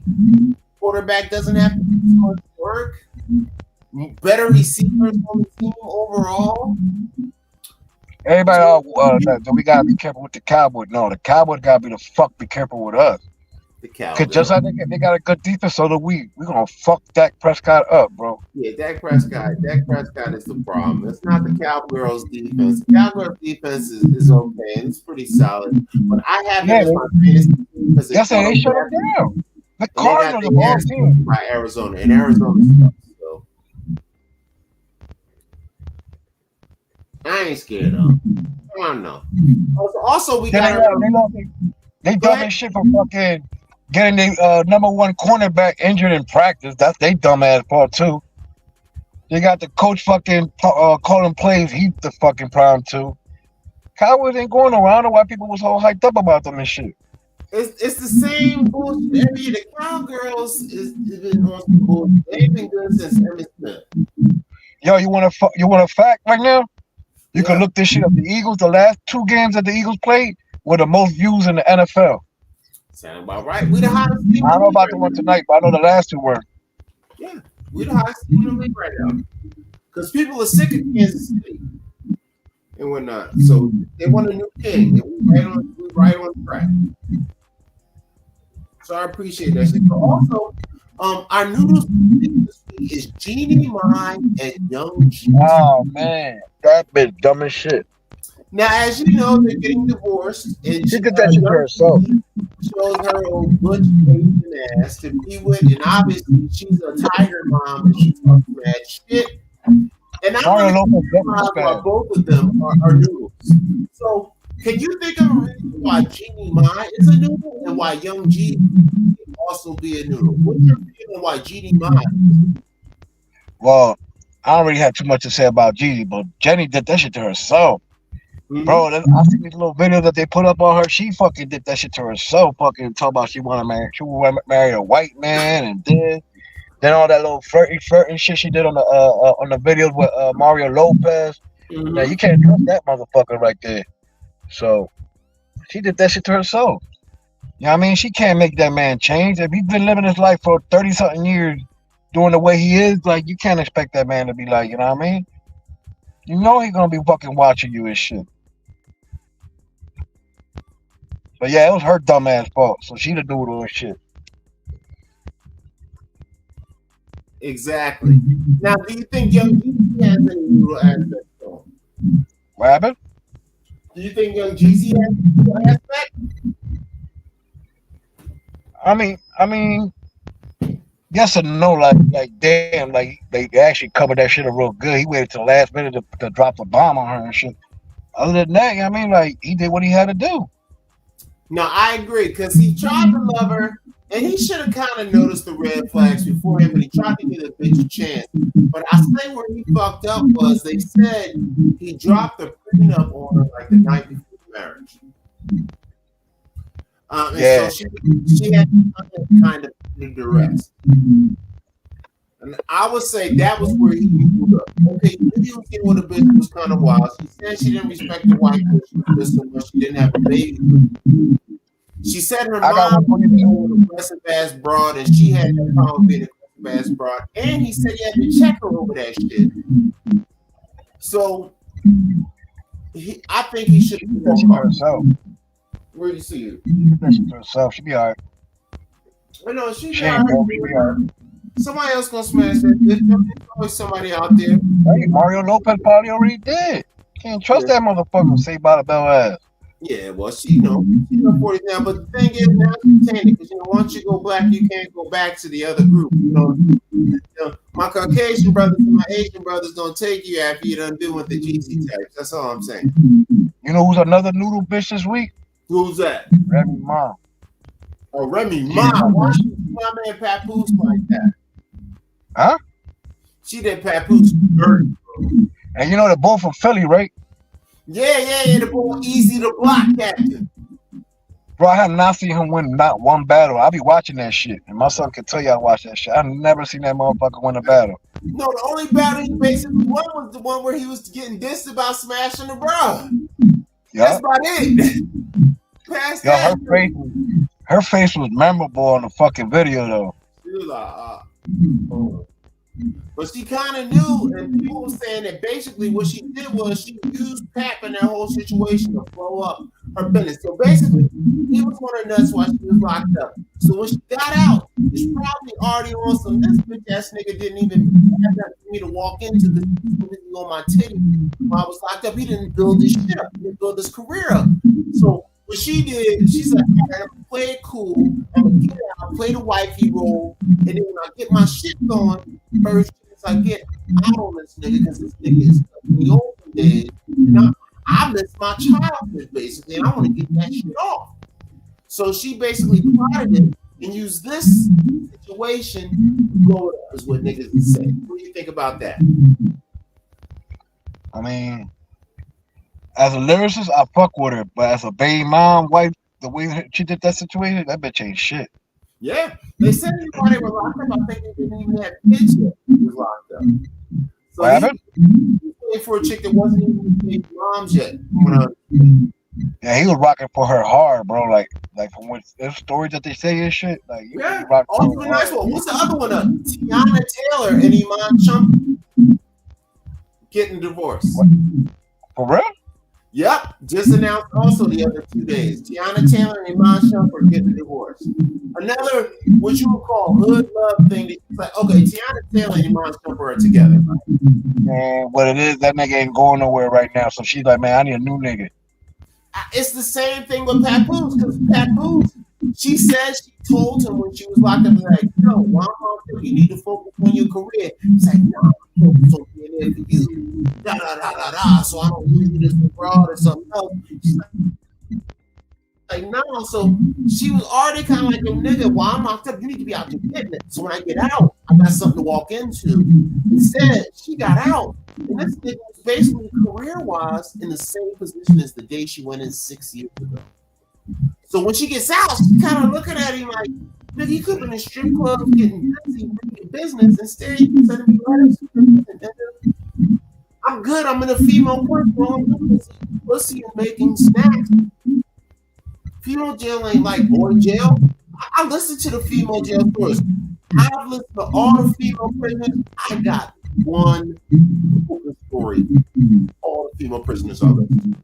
And they said it happened one time. And the only time they ever saw it. One time in like a visitor room. Not inside, not doing stuff, not doing money. That's why on the opposite side for me, like if I'm going to jail and I got a shorty, listen, that shit's dead right there, bro. You ain't gonna expect no female to sit there and wait for you, bro. Let's keep it real. No, all they do is the block. They say the same thing. They say, yeah, the first 6 months, the first year, everybody is a little. And he said, but once 1, 2, 3 years come around, he said everybody kind of starts to fall off bit by bit. And some people, 80% of the time, trying to cut them off so they don't have to deal with it also. You know yeah, the ones that keep them on and shit, that keep them still while they're in there, are the ones that don't got shit out here and they gotta live off of them and shit. That's all it is. Yep. Yeah. So it's a trip. It's a trip. They say you always become like a ghost. Plan B, bro. When you're in the game, you always gotta have a plan B. Yep. Plan B. That's right. Plan B. Well, listen, bro, I'm gonna let you go, bro. Yeah. Well, that's fine. Let's get the final words. We talking about Jeanie Mai, Young Geezy, and they noodle stuff. That was actually the final words. So, final words, yes. You already know. Everybody stay safe out here. You know what I mean? Watch out for El Nino. You already know, and you know, bitches ain't shit. I'll at you on Wednesday. There it is. Technician, final word. I'll at you on Wednesday. There it is. Killer, final words. Who? I thought Killer was going to bark or something. Man, that bitch high in the back. She don't even know where she at right now. All right, excellent. Well, here it is, you guys. That's Noodle Free Mondays. I'm Mr. City Voice, and that's Mr. D.S. All right, yo, be safe. And Killer the God. Spoke something for the man. Please be on your phone on us for Mr. BAS. And we are out of here. It's Noodle Free Mondays, and we are in the streets. We out.